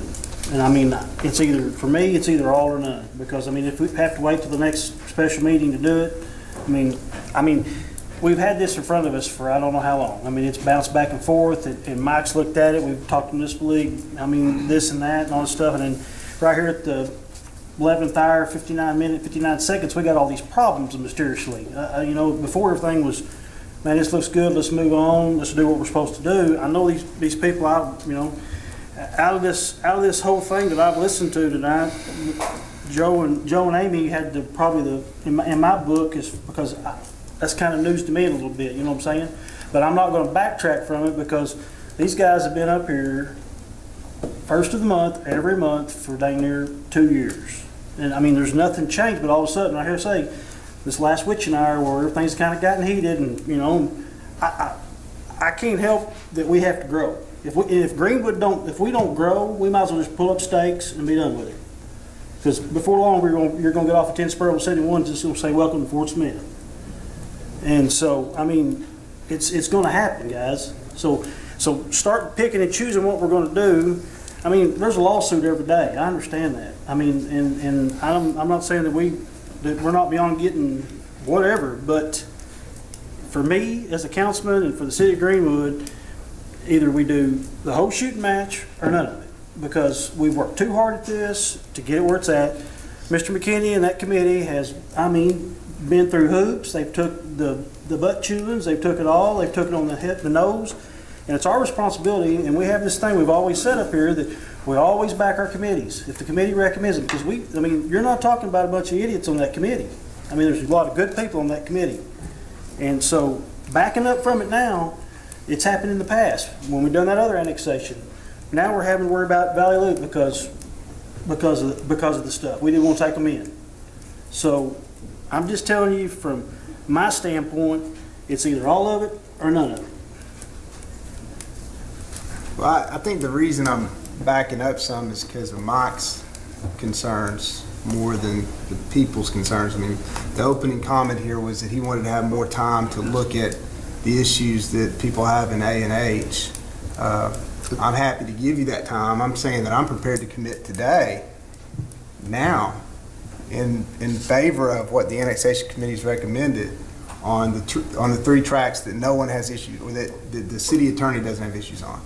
And so I think we ought to commit today on B, C, and G. I think that would be the wish of the annexation committee. I can't see and I just want to make it Robert clear out there, but I think the annexation committee would rather us put to the ballot some as opposed to none. Well, if we can give Mike a few days to check on A and B, then why can't we just do it at that next meeting and do it all at one whack? And that way, it's not putting all the pressure on the election commission to have to chop up all these different ballots, because we can. We sat up here and we couldn't agree on something. We can wait to the next meeting. I just said that I'm willing today now to make the motion that we commit to taking those 3 tracks to the ballot. I'm willing to make that commitment now. I'm willing to make that motion now, recognizing the folks that are against it. I think they've all heard my comments, the Shadow Lake people especially.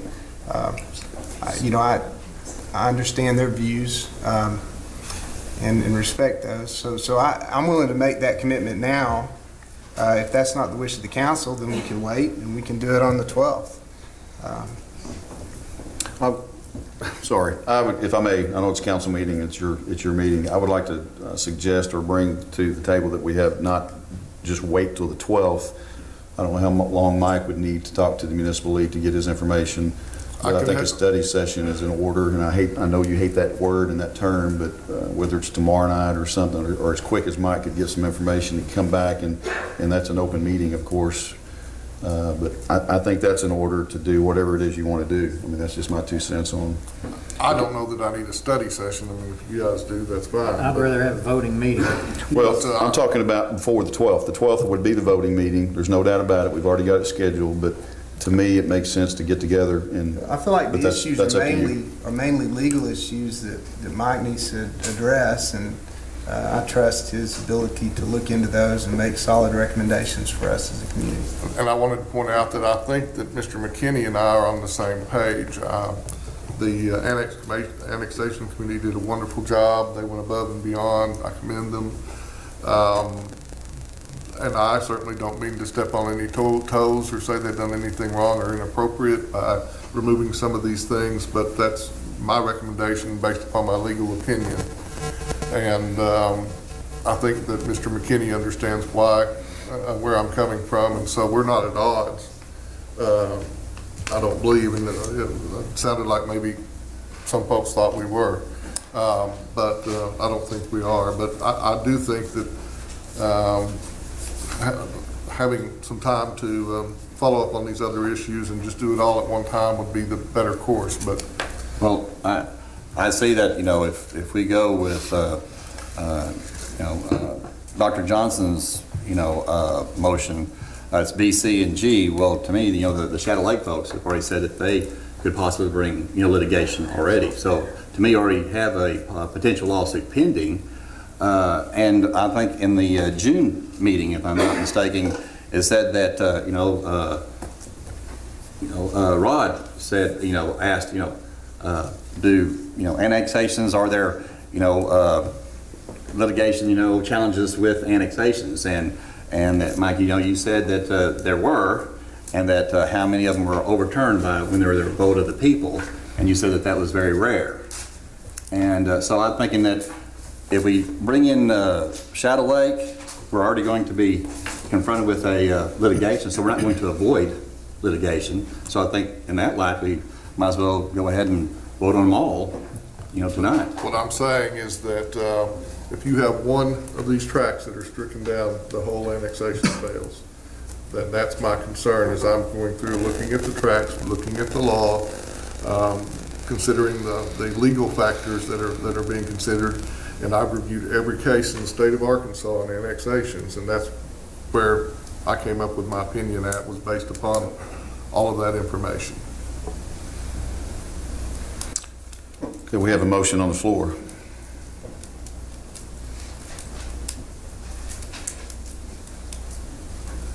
Fails for lack of second. Any further discussion?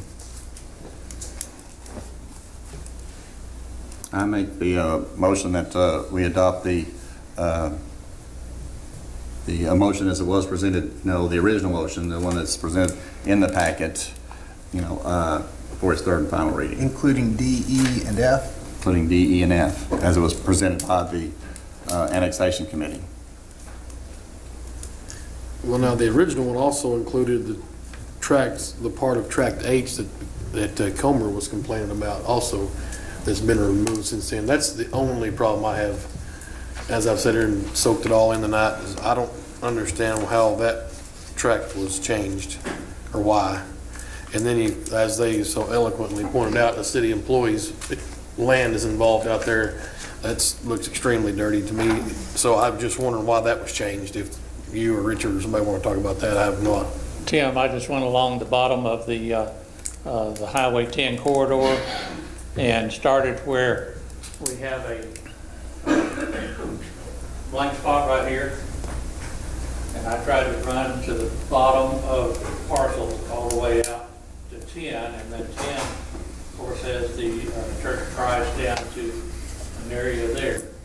And so I basically tried to run all the way across there. All these parcels along here are single parcels that run real deep down to the creek. And so I tried to keep those going all the way over to this area here. Now that parcel happened to fall in there. I mean, I didn't know what those people that where the employees live, you know, care less. We've got an employee that lives right up here that's going to be annexed. So to me, that doesn't hold water. It's just the luck of the draw. Where are they talking about specifically where that's been moved? The what? They're talking about someone's been left out of the tract. You can't see it well on that map. You see it better on the map, but it's not partial. If you have the here, Tim, look at that map that Amy's got. He's got a map. Let me say from the committee's point of view, we did not look at individual parcels. We did not look at property ownership, who owned what. That had absolutely nothing to do with the committee. We looked in terms of those general areas. The planning department has then gone back and identified the parcels. So at no time in the committee's hearing did we talk about, well, this piece of land belongs to so-and-so and it goes in or goes out. That was never, we never looked at property lines. Gotcha. So she just wondered why we didn't come around this road here and go across. You can see where this goes down. Well, see, that map's even more different than this one here. Like I said, you can see how these tracks go down here, connects right there. So we couldn't go straight across because then you'd have a parcel partially in the city, partially out. So I followed them all the way down. Give me just a second. let him finish.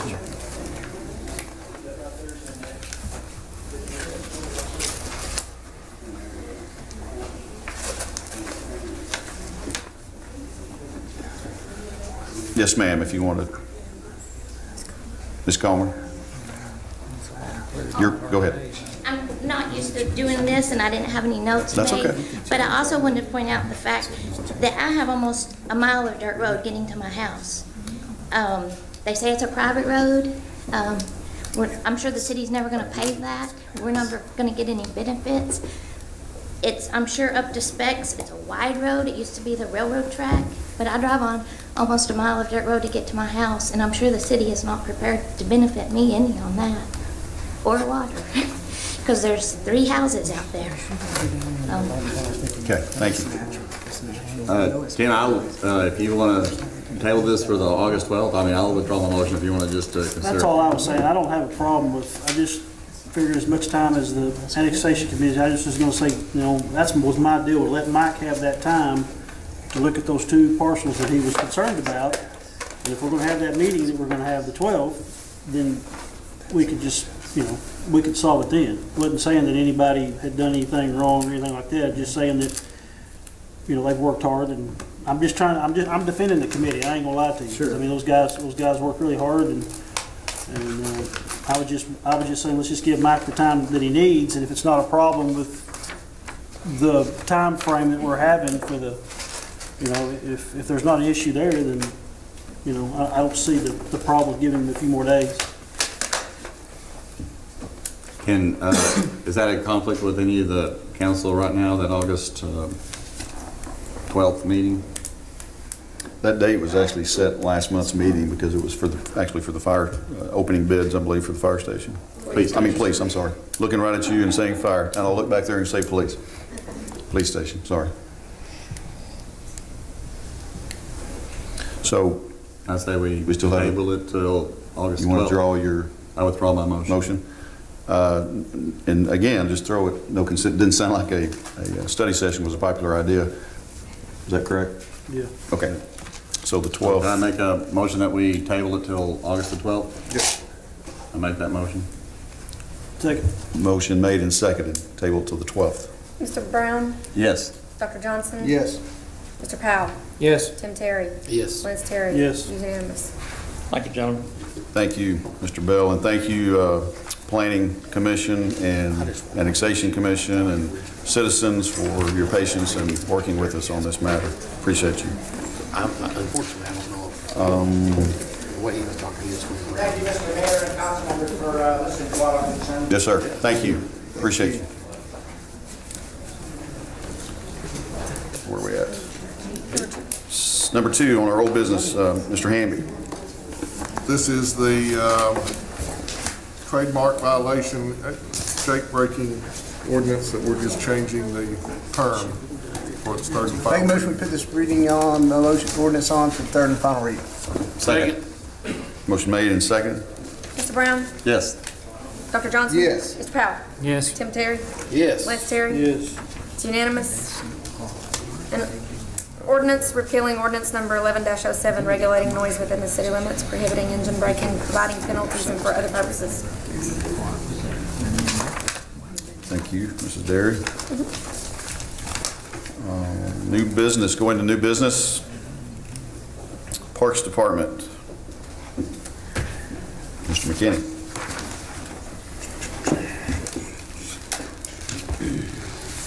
You have before you a resolution.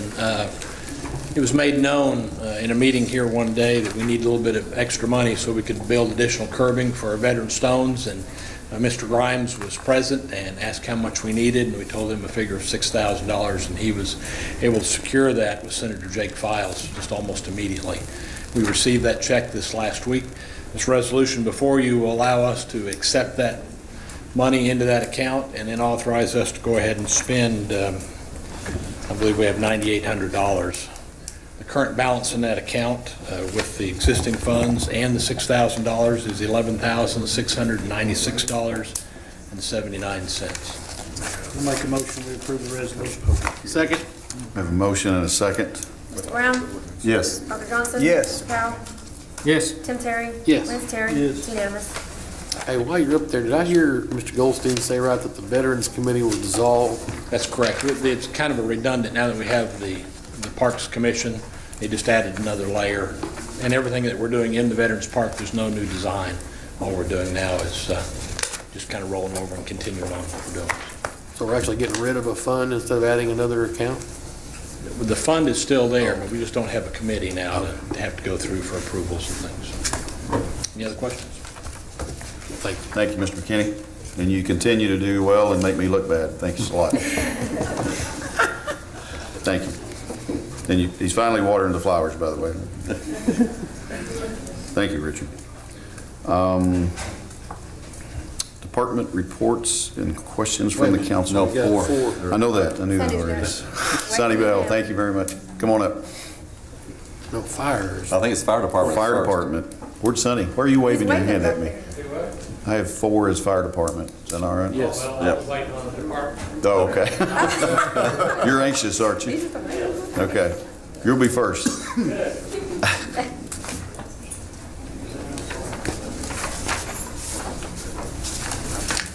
I'll let him speak for me. Doesn't bother me. Resolution, if this is to move funds, is allocated, or move funds from the fireworks stands to the, let's see, from cash and bank to fire prevention materials, where it's where it's by law for the city's supposed to go.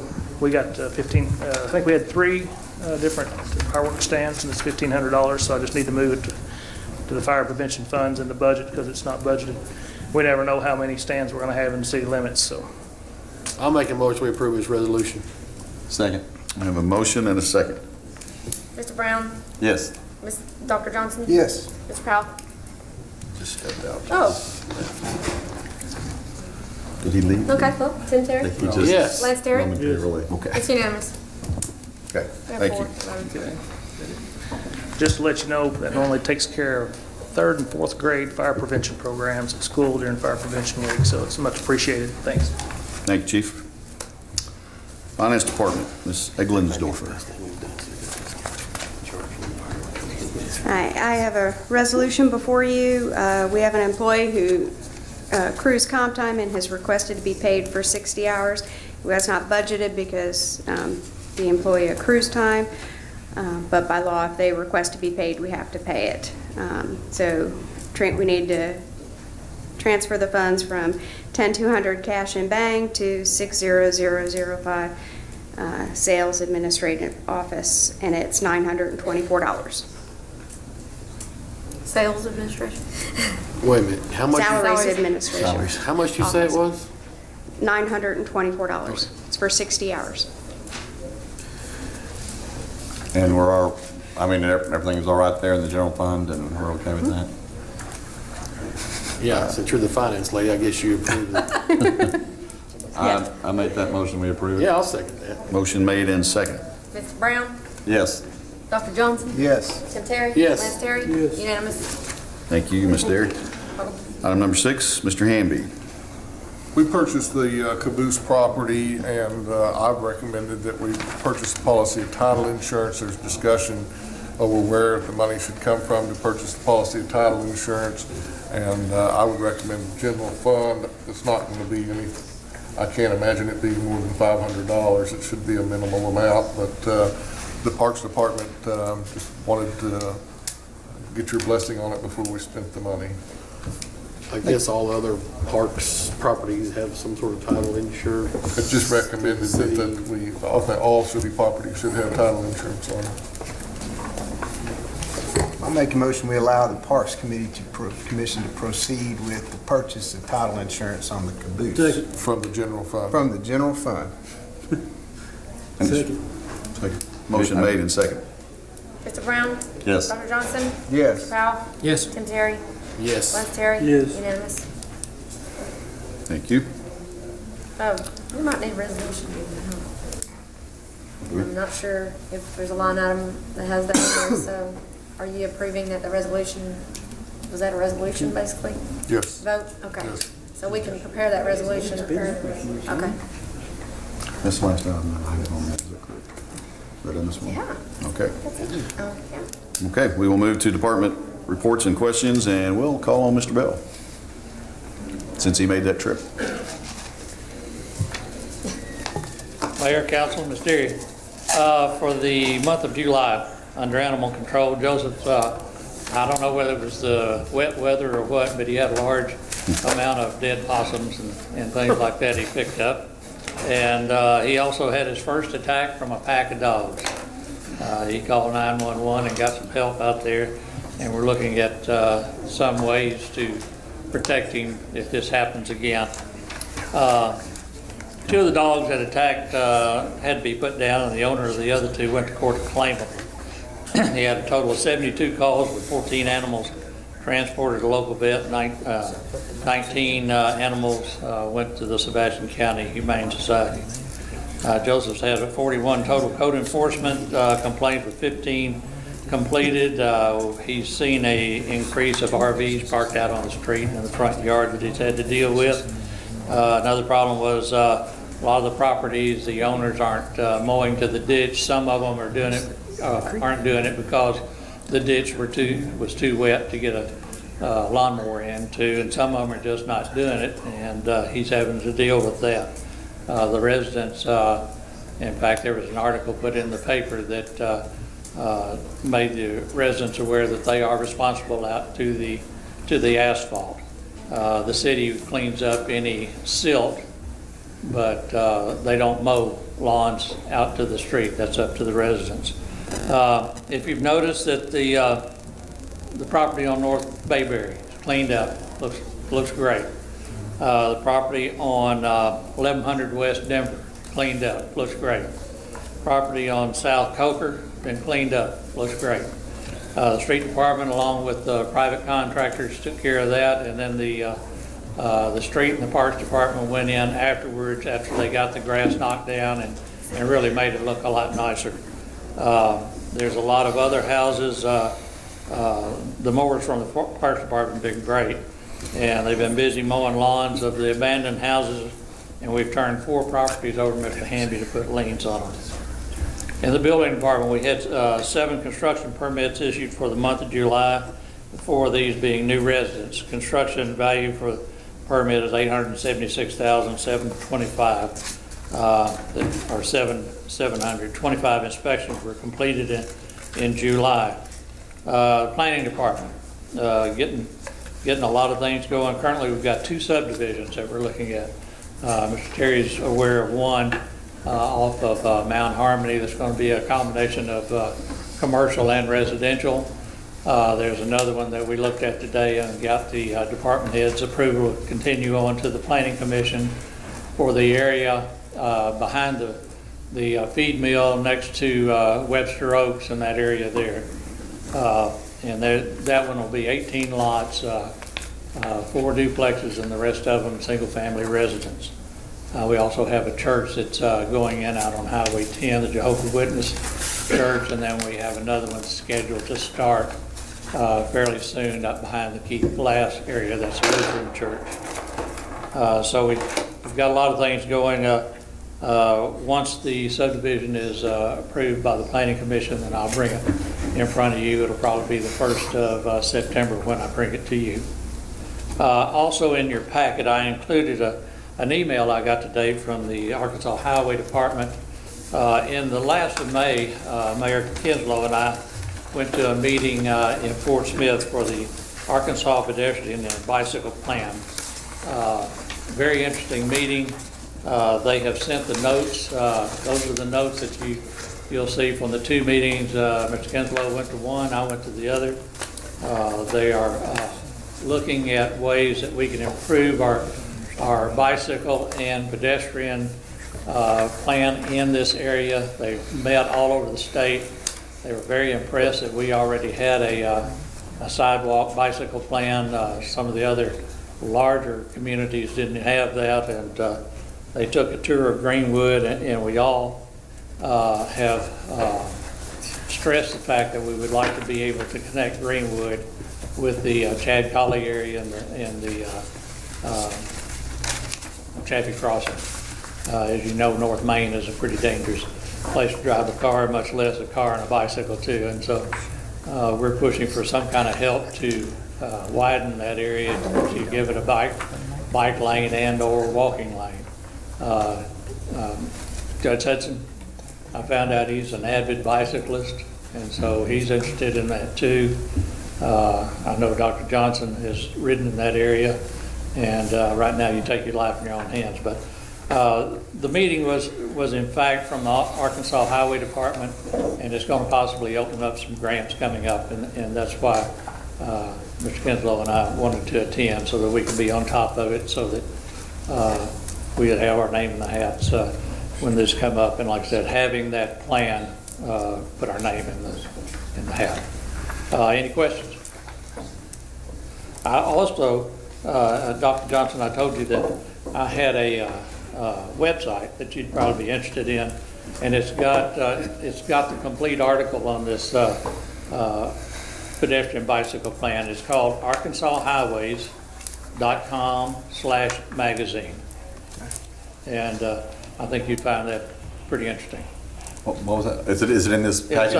I don't think it might be, but on the very last AC, page. it's arkansashighways.com, all one word, /magazine. It's on the very last page. Is it? Okay. Thank you. And I was just wondering, who is this? It says Doug Kinsler. You know what? Well, we had Joe Manus as mayor on That's one true. thing. Now we've got Mr. Kinsler. Kinsler. You can call me that. Any questions? Thank you. Thank you, Mr. Bell. Appreciate all your hard work. And to reiterate what he said about Joseph Fowler, if you're not aware, you don't have to look very close what Joseph's doing, and that's in cooperation, of course, or under the supervision of Sonny and his department. But Joseph's doing a great job, and I'll be coming back to council very soon, and we're talking with Chief Dawson too about exactly what to do with Joseph. we don't know what to do with Joseph. Joseph's doing a good job. We need to get him better equipped. When you're attacked by 4 dogs and you have to rely on your cell phone to call for backup, that's a bad deal. But we're going to get him fixed up, and he's doing a great job. So if you see him around town, give him a pat on the back. Actually, don't give him a pat on the back because he doesn't like to be touched. But you can just verbally tell him that he's doing a good job, and he is. Are we at liberty to tell what kind of dogs that were that attacked him, or do we need to keep? I'm not even sure of that, to be honest with you, and I wouldn't want to bring that up. But thank you. I don't know, it might make for more fun meetings. Yeah, we'll have another meeting. But he is doing a great job. Thanks, Sonny. Chief Dawson. Mayor, Council, Mr. Hanning, Ms. Derry. Last month, we had 238 calls for service. 13 of those calls were motor vehicle collisions. Issued 113 traffic citations and 187 written warnings. 41 subjects were arrested. CID was issued 27 new cases and closed 18. Overall for the year, they have 186 assigned with 171 closed for a 92% closure rate. Training, Officer Wade went to Glock Armor recertification. Sergeant Morgan and Investigator Fugit went to online preventing bullying class, which was 16 hours.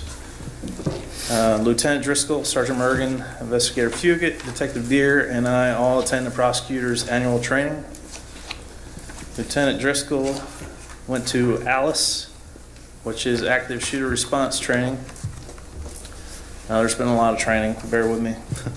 Lieutenant Hobbs, Sergeant Davis, Sergeant Pippin, I'll just say half the police department went to response to mental ill subjects online, which was 8 hours apiece for 88 hours. Lieutenant Driscoll, Sergeant Davis, half the police department went to eyewitness identification, 4 hours apiece for 48 hours total. Sergeant Davis, Sergeant Pippin, Corporal Weiser, Bess, and Whitworth went to knock and talk, 8 hours apiece for 40 hours. And Sergeant Mergen and Corporal Weiser went to AR-15, M16 armorer training, 24 hours apiece for 48 hours total, for a total of 284 hours of training.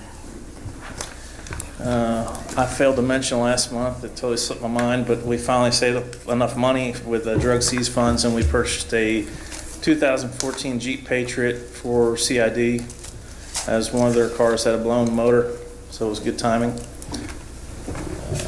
We We obviously attended Freedom Fest and did the bicycle registration. Also gave out the rest of our child identification kits. I did my monthly talk on Spirit 106.3, and it's been so long I can't remember what that talk was about. And lastly, Sergeant Davis participated in the backpack giveaway at the Walmart on Zero, where they gave away 3,000 backpacks to needy children that were from throughout the River Valley. And that is all I have. I was noticing too that y'all got a certification for participating in the Missing Kids project. I think we covered that last month. Oh, was it? Okay. We did receive a certificate from the Arkansas Game and Fish for participating in the Scott County flood search, which ended up being quite the tragedy. But we were down there quite a while, and I was there 3 days, and quite a few of our guys went down there. And for some reason, I certainly like to recognize our fire guys, because they were down there and for some reason got left out of all the recognition. You know, I think they included the SAR team, but didn't recognize our guys that were down there. And I can tell you that they were there right next to us searching, and I'm sure they appreciated them and didn't do it on purpose. But thank you for being there, all you guys that were there. Hey, Chief, thank you. And don't go away just yet. I want to recognize Chief. He got a letter today, and he wouldn't mention this, but I'm going to put it in your packets. He was to be congratulated on being accepted to attend the Rural Executive Management Institute in Little Rock, and he is one of 34 law enforcement executives nationwide to attend that. So congratulations to you, and we appreciate your further training. Thank you. Thank you, sir.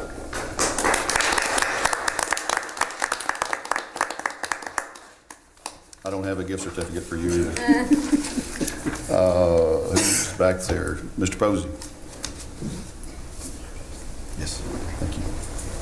Mayor, Council, Mr. Derry. I don't have a lot to report. We've just been pushing, trying to get our radio read meters in. I'm getting very near to having that accomplished. Pushing really hard for the school while the kids are out of school. We want to get all those in. I had one significant leak on Joplin. Took the better part of the day, and it was pretty significant. I like to look at them, analyze what went wrong, and it was a contract error. They put the wrong parts in, and we correct that, and we get in the truck and drive off, and then they put what they got in when we're not looking. But apparently that seemed to be the cause. In the near future, I say that because we've got a contractor now. We're looking at the low bidder, so we're going to be looking real hard at that because it's $55,000 low. We've got a fire hydrant rental meter ordinance that I'm going to be asking to repeal, and we're going to change it.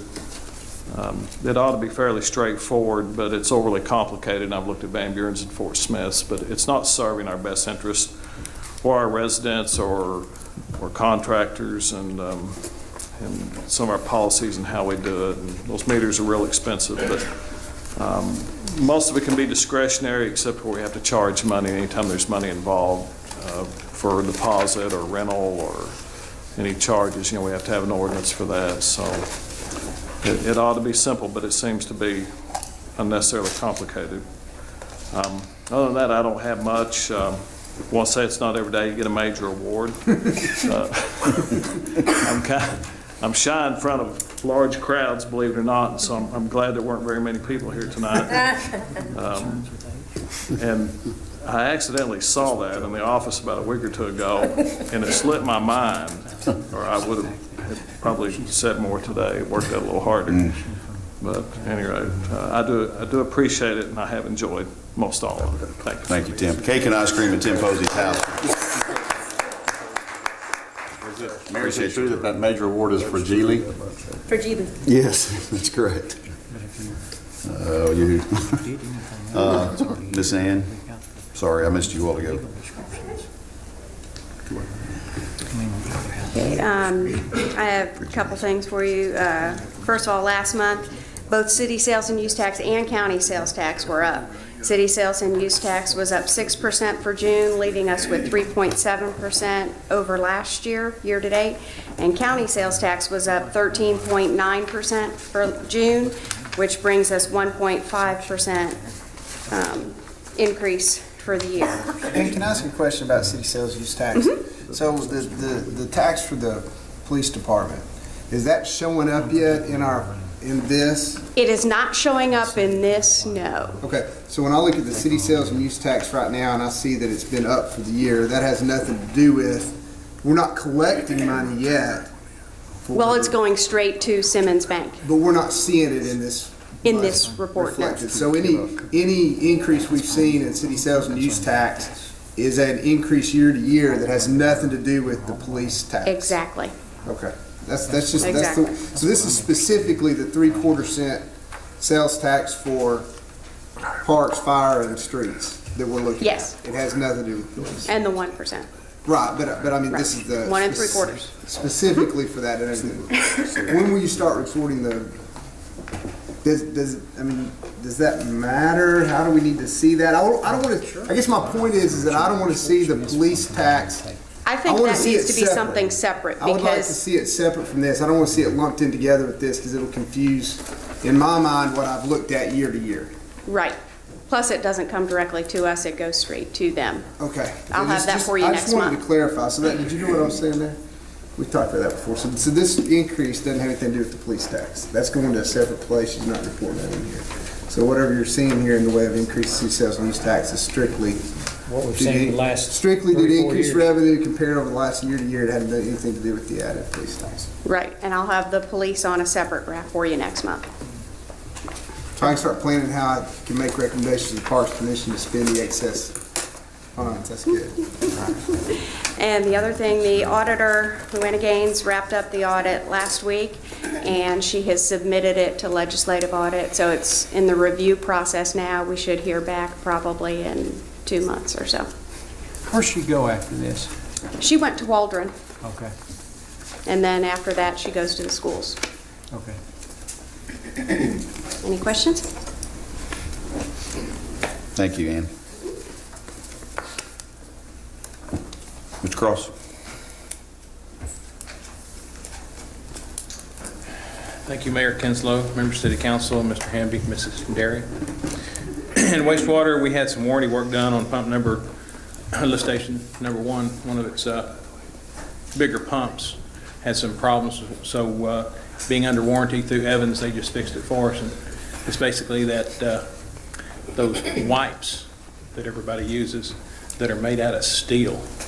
And they get in the sewer and they look like a mop head that was in there. They're just those individual wipes that you're not supposed to flush. Like the non-flushable. Yes. Because I got the flushable ones. Yeah, some of them, but of course, I'm not on. I go to septic home tank anyway, but my little flushable ones I'm probably okay with. It's the non-flush. I don't know. I don't. I hope I'm not. I know. I flush a lot of wipes in my house. I hope it's Spurred okay. to the city there.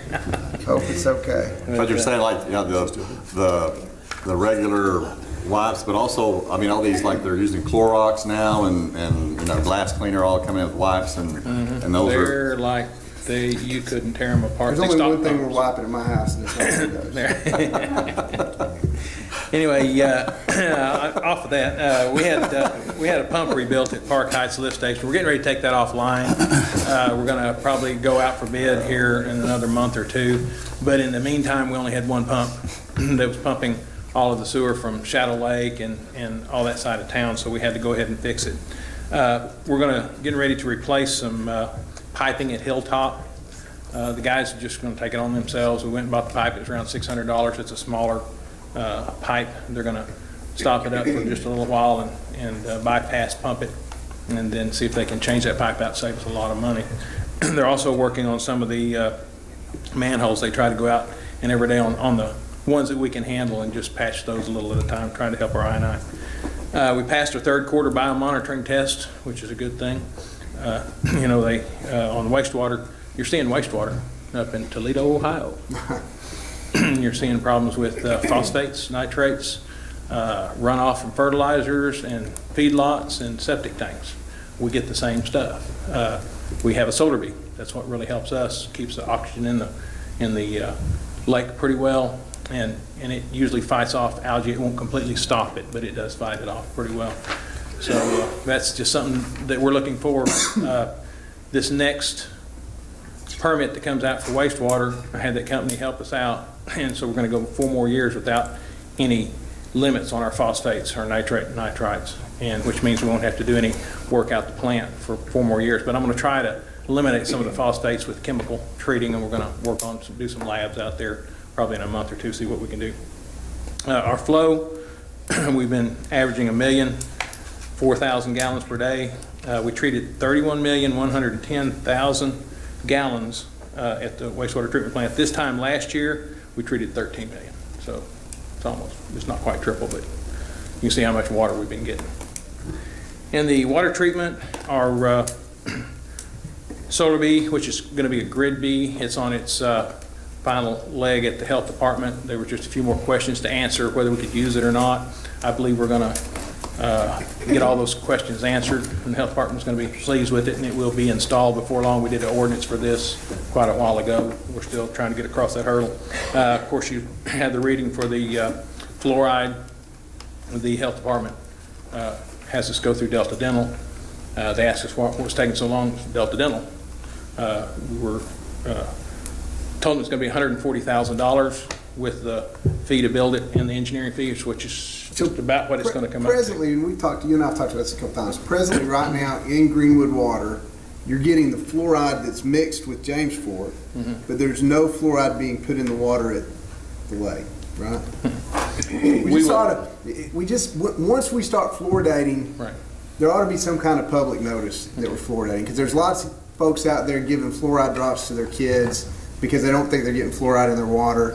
The feed-in fluoride from James Fork is probably watered down enough that it's not going to cause a problem with fluoride toxicity for the people giving additive drops to their kids. No. But folks ought to, there ought to be some kind of public notice saying, hey, everybody that's using fluoride drops in the city of Greenwood to augment because they don't think there's fluoride in the water, you can quit doing that because now we got fluoride in the water, because you don't want folks getting too much fluoride. Amounts, I think, I believe our parameters are going to be 0.8 of a part to 1.2 parts per million. I just don't want citizens of Greenwood who have been adding fluoride to their children's bottles or giving them drops to continue to do that on top of the fluoride they're giving them water. We'll look at something. I'll work with the mayor Steve, you had a comment back there. Yeah, I was just going to say, we talked about this in one of our previous water committee meetings, and we are going to put something in the water notice that goes out to let people know. Yeah, even better. Just give them a little notice that says, hey, FYI, now you know we're putting water's going to be If fluoridated. we have to do a mailer, we'll do a mailer. We do want people to know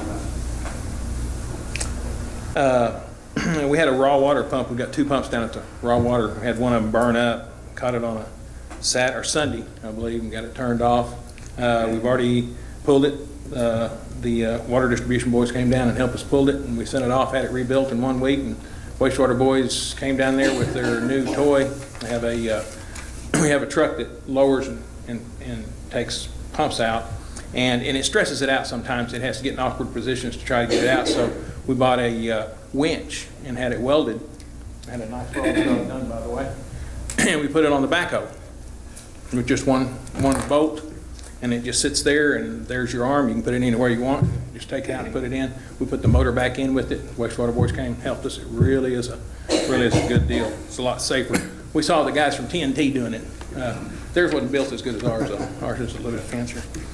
But in July, the total combined water produced was 18,657,556.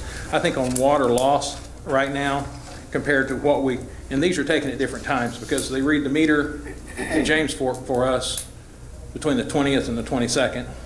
We read our meters on the 20th or no, the 10th, by the 10th of the month. Tim's not here. And so everything's at different times. But I go ahead and put here what we produced, what James Fork sold us, and then how much water we sold. And right now, we're off by 6.47% of what we produced and what we sold. So water's in pretty good condition. Any questions? Thank you. Thank you, Greg. Greg does a great job of coming to my office about once every 2 weeks and explains everything, and then looks at me and says, you have no idea what I just said. So that's about right. But thank you, Greg, for keeping on top of it. Appreciate you. Chief Brian.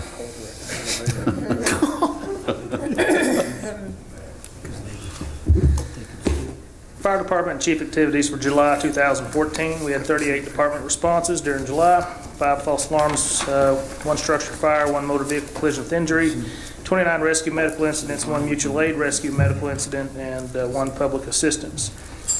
Training, we had hazmat awareness class taught by the Department of Arkansas Emergency Management last month. On the EMS side, we had a sports injuries class that all our first responders went to, and we're still in the process of our EMT class for a couple of the firefighters that are going through that. That's going to add to our EMTs. Right now we're at 10 EMTs, 3 paramedics on the department, and that'll increase that. Arkansas Fire Academy training. I'll be attending the Inspector 1 class for the next 2 weeks down in Camden. I'm doing this to help our ISO. It's a good 20 points towards the ISO on the new ISO ratings, which take into account our fire prevention programs and inspections. That's something new that ISO used to not take into account. So I'll be attending that for 2 weeks. Fire prevention public relations, we had Freedom Fest. We also use Freedom Fest as our Firewise Day, and there's something else that helps on the ISO now. That's a new point that ISO has out there, that these type of Firewise programs also help get you points with ISO. So the Firewise is helping us in all areas, especially on federal grants. It's going to be something that's probably required in the next 5 years to get any type of grant. Fast Dogs was this past week, and helped out the football program at the end of the day, or end of each group that goes through, by wetting them down, making sure everybody's nice and cool. It rained that day last Thursday, and the football team gave them the option, and they said, no, we all deserve to be hosed down. So they went ahead and hosed them all down. Fire marshal inspections, inspected Greenwood Learning Center. Plan review, we reviewed Burke's Addition, the Greenwood Police Department, and the Kingdom Hall Church that'll be going in. Conferences, attended the Mid-States Fire Conference in Rogers, offered by Oklahoma State University and Columbia Southern University. 6 of our officers attended the 2-day conference on leadership training, and got a lot out of that, and so did the guys. Dam break exercise meeting was this past month. Our full-scale exercise is planned for the 26th of this month, so you'll see all kinds of multiple agencies. I think we'll probably have about 10 agencies involved. You'll see probably Aerovac and Pulse of Life Flight involved. We're going to have people, we're going to have issues at the dam again. We're going to have people go down in that area, and then also on the, probably over around or La Fiesta area, where some of the floodwaters will get back to if it ever happened. And so you'll see probably more than 1 helicopter in flight, and we're trying to get the hospital involved, see if they'll let us actually take them all the way up there and have them involved too. And we're just trying to make sure this is going to be a good exercise. Unfortunately, I got this week to get it done, and I got 2 weeks in Camden, and it's time to go forward on that. On maintenance, we had hydrant inspections for the past 2 meetings. Those are complete. Every hydrant in town has been opened up, and we put lubricant on those hydrants and flowed them. And I tell you what, it's as good as a public relations thing as it is cleaning out, making sure the hydrants are all working. I don't know how many fire hats we gave out. And Richard McKinney kind of started that a couple of years ago, and now they're expected. So every time the truck stops, the kids come out, and 1 or 2 guys are handing out hats while the rest of them are running those hydrants. Maintenance on all of our engine pumps, on the pumps on all of our engines, and on the tower is going to begin this week.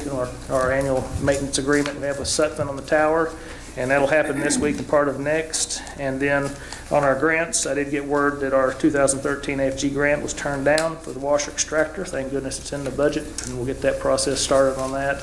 That was the 3rd time the charm, and 3rd time wasn't the charm. So came back with the exact same explanation I've got the last 2 times. So I've tried all that I can, and I'm not going to push that one again. Any questions? That's all. Thank you, Chief. Stand there for a second. 2013 First Responder of the Year. This was already announced, I think, last month, but give him applause for that. And also,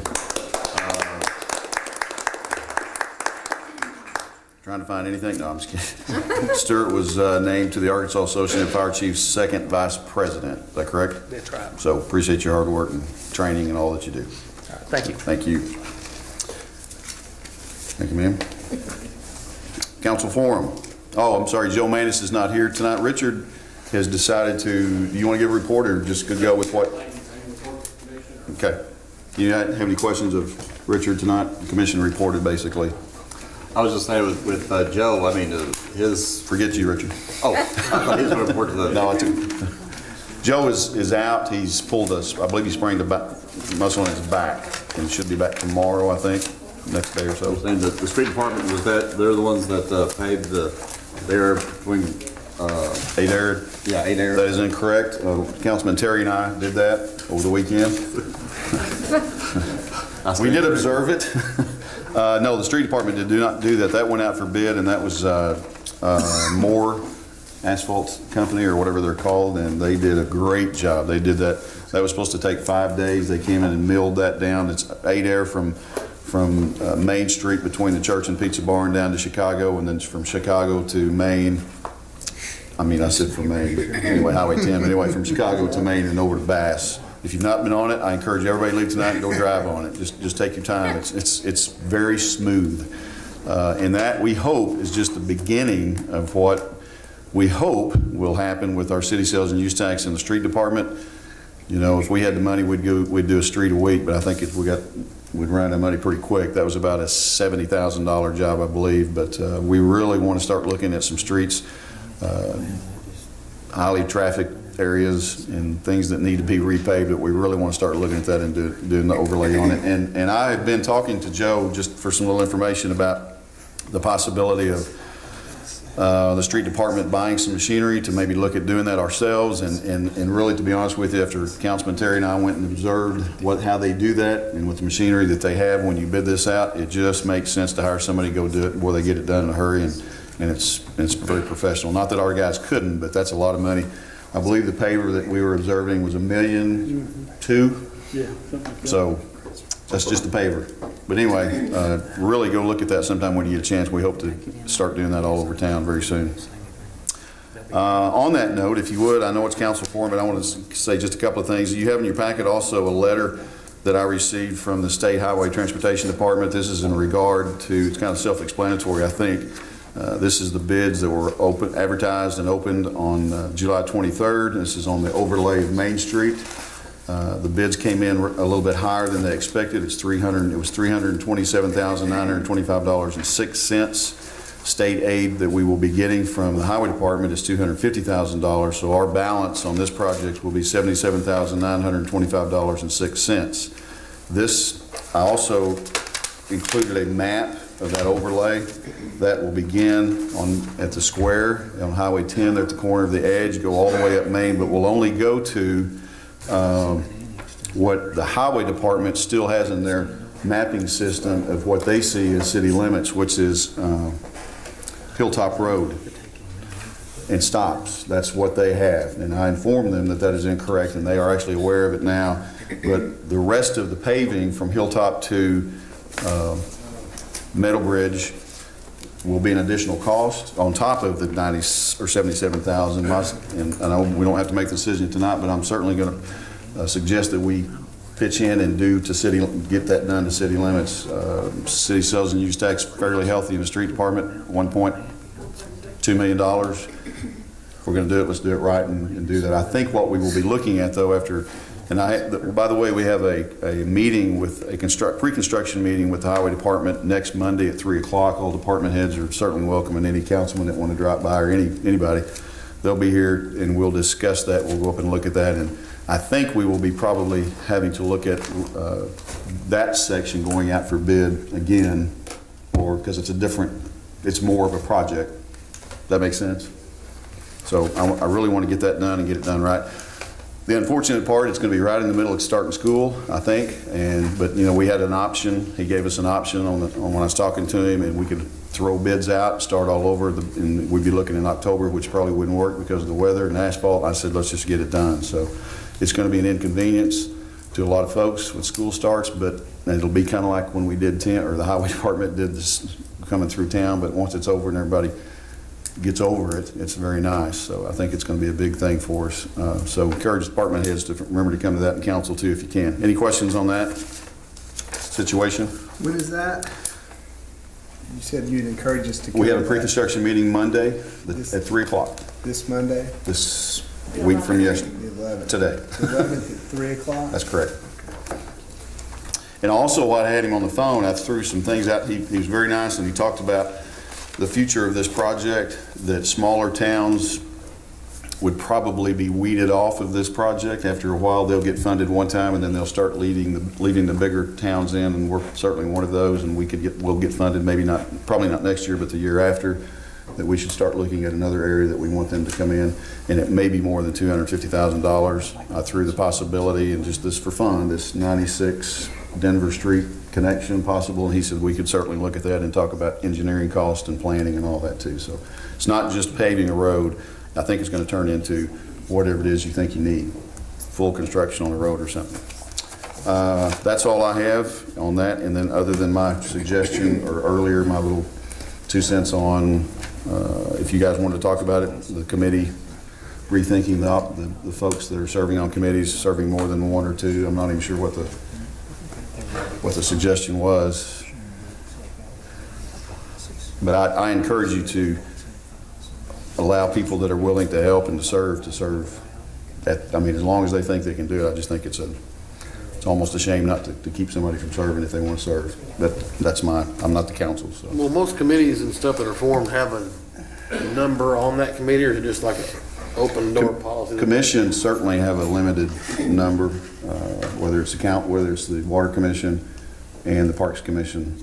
Also, they have a limited number, and they serve so many terms. It's set up. Committees typically have a process. Well, no, there's a number. I mean, I think the committee.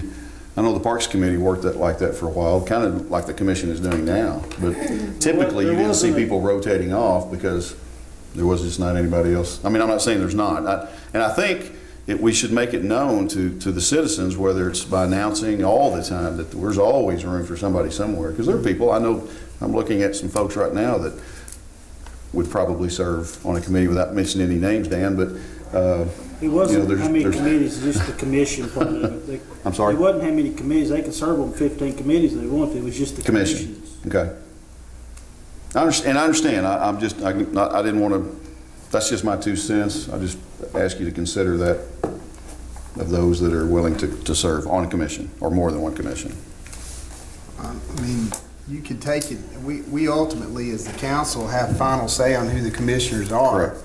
And I think by having final say, there might be one person out there who's only going to serve on one commission but has 4 businesses and works a couple of full-time jobs, and you look at him and go, man, I appreciate your willingness, but man, it already looks like you're too thin, and I don't even think one commission is not too much for you. And then you might have another fella out there who's, retired and just not got a lot going on, can do more than one commission. And I think for me, I would be up for just taking each situation on an individual basis, and if we think the person's okay for the commission and they're on more than one commission, but we think they do a good job, then that's our prerogative, and it doesn't paint us in a corner. If we have a policy, it kind of paints us in a corner. But yeah, I wasn't asking for a policy at all. I'm just saying right now, as it stands, we kind of made that comment.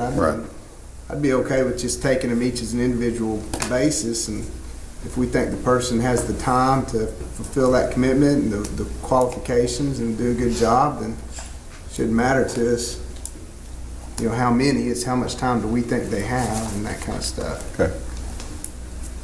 I think the 2 commissions that we have currently are recommended. I mean, I'm doing the recommendations and giving you the names, and you pick from them. And so I think you give us the names, and if we think they're good, then we roll on. Okay. Thank you. Council Forum. I just want to take this time. I appreciate you, Mayor, giving a proclamation for Freedom Fest, and certainly Representative Charlotte Douglas giving her proclamation for the Freedom Fest. But I just want to thank them.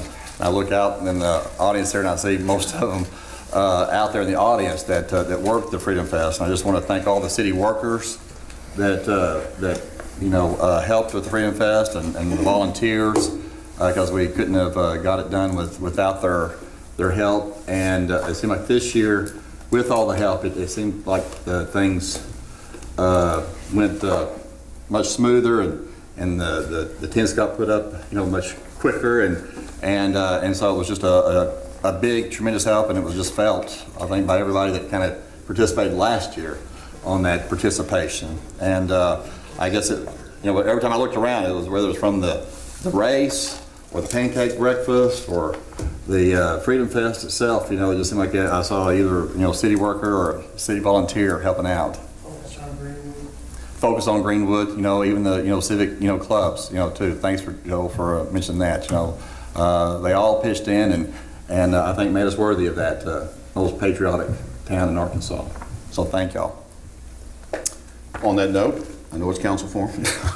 July shows a huge increase for the last couple of years. Do you think that's a pretty good reflection of Freedom Fest? Mm-hmm. Okay. But that's just one day. I mean, you notice that? Okay. I got a couple of quick things. Ma'am? July numbers aren't in, those are June.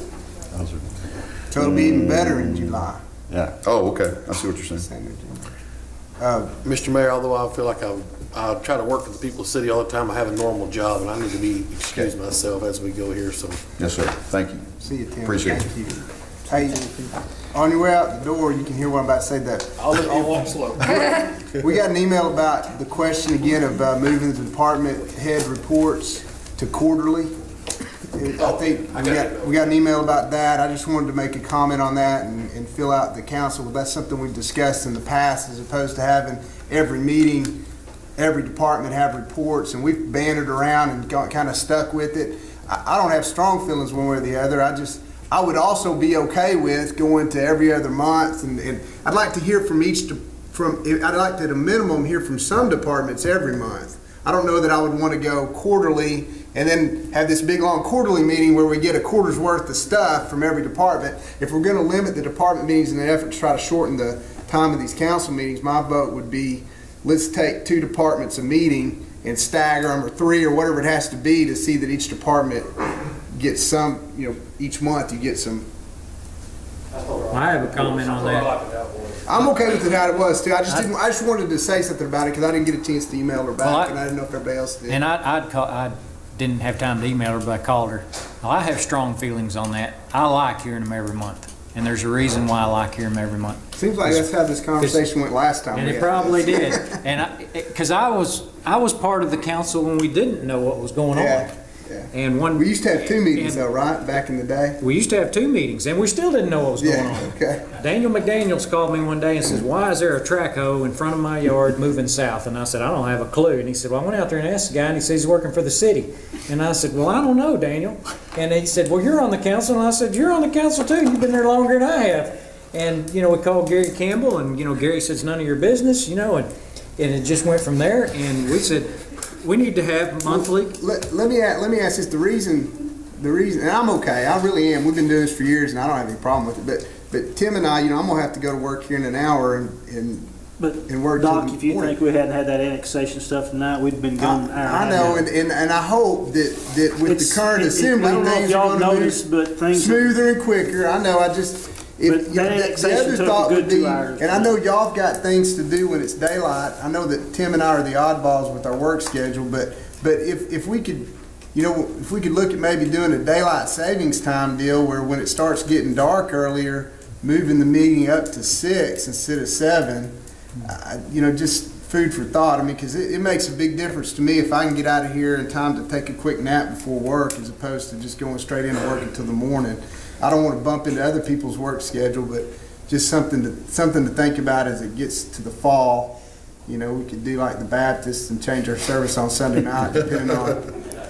Church of Christ does it too. That's the thing. Same deal. The other thing is, I guess that's all I really had to say. That's I don't mind moving them to 6 when it starts getting dark earlier, but I like the 7 o'clock meeting. It's easier for me to get there. But if we went like, let's say we went to when it turns daylight savings time and we fall back an hour and it's dark at 5 o'clock, start meeting at 6, then I don't mind. And then when we spring forward, we bump back to. But I do like the department heads having their report. And one reason, I think I get jumped on more than the rest of you. It seems like I get jumped on. You're just out there too much. You need to start working night shifts, sleeping in the day, turning off your phone. You'd be amazed. I appreciate Will getting up and giving his report every month. And I'll go down to cafe or whatever, and I stop in, and the guy says, man, there's cops everywhere. There's just too many darn cops. And I said, no, there's not. You know how many calls for service we had last year? Because he tells me. Do you know how many arrests we had? He had like 60 one month. I said, they arrested 60 people last month. And I said, no, we don't have too many police officers. I think we have just about right. And I said, if you want to go look at some place that doesn't have enough police officers, go to Boonville. There's crackheads walking the streets down there all the time, meth heads. And I said, what do you want to live? Do you want to live in Boonville or you want to live in Greenwood, Arkansas, where it's uncomfortable for meth heads to walk down the street?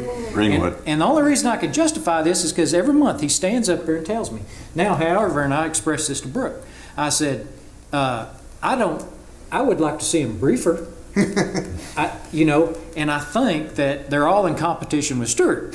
Stewart gets up there and gives this long. Now that the mayor's where the mayor is, I guess now. Yeah, this great big long report that lasts 10 minutes long, and I think a lot of them sit out there and go, well, man, Stewart went on for 10 minutes. I think I got to go on for 10 minutes.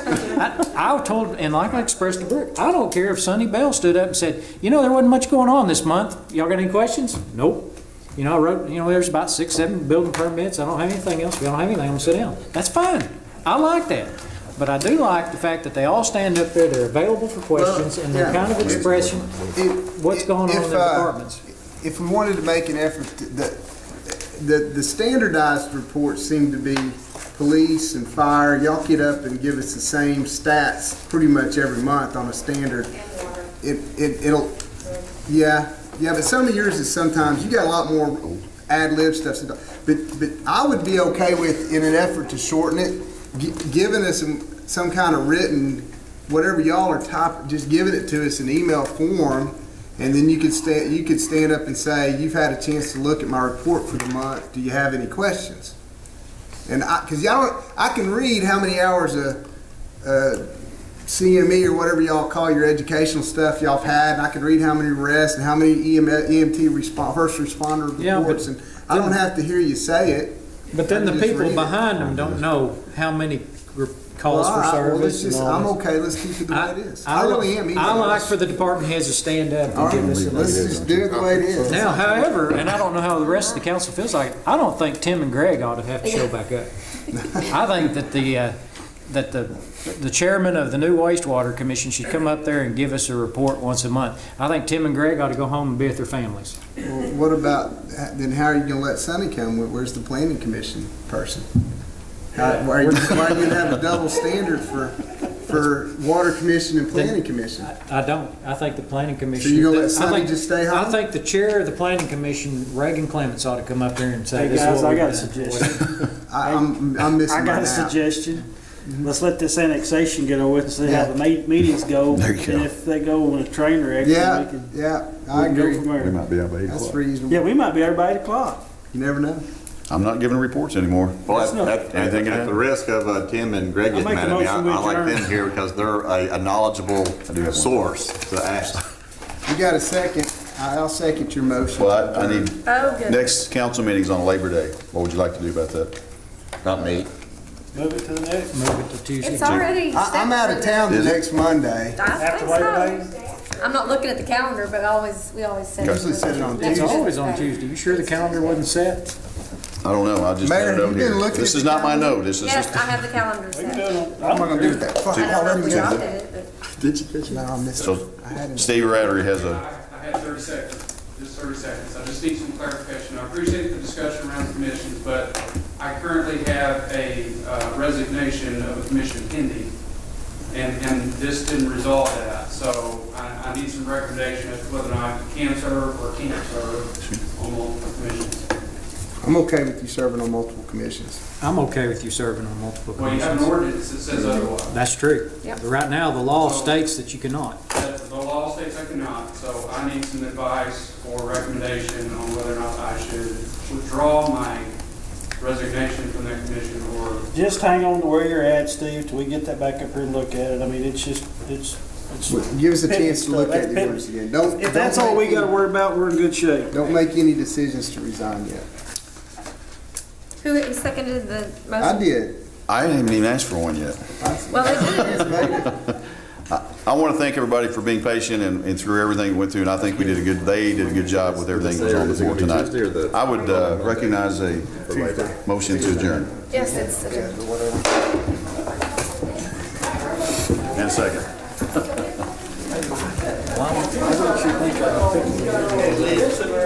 Yeah.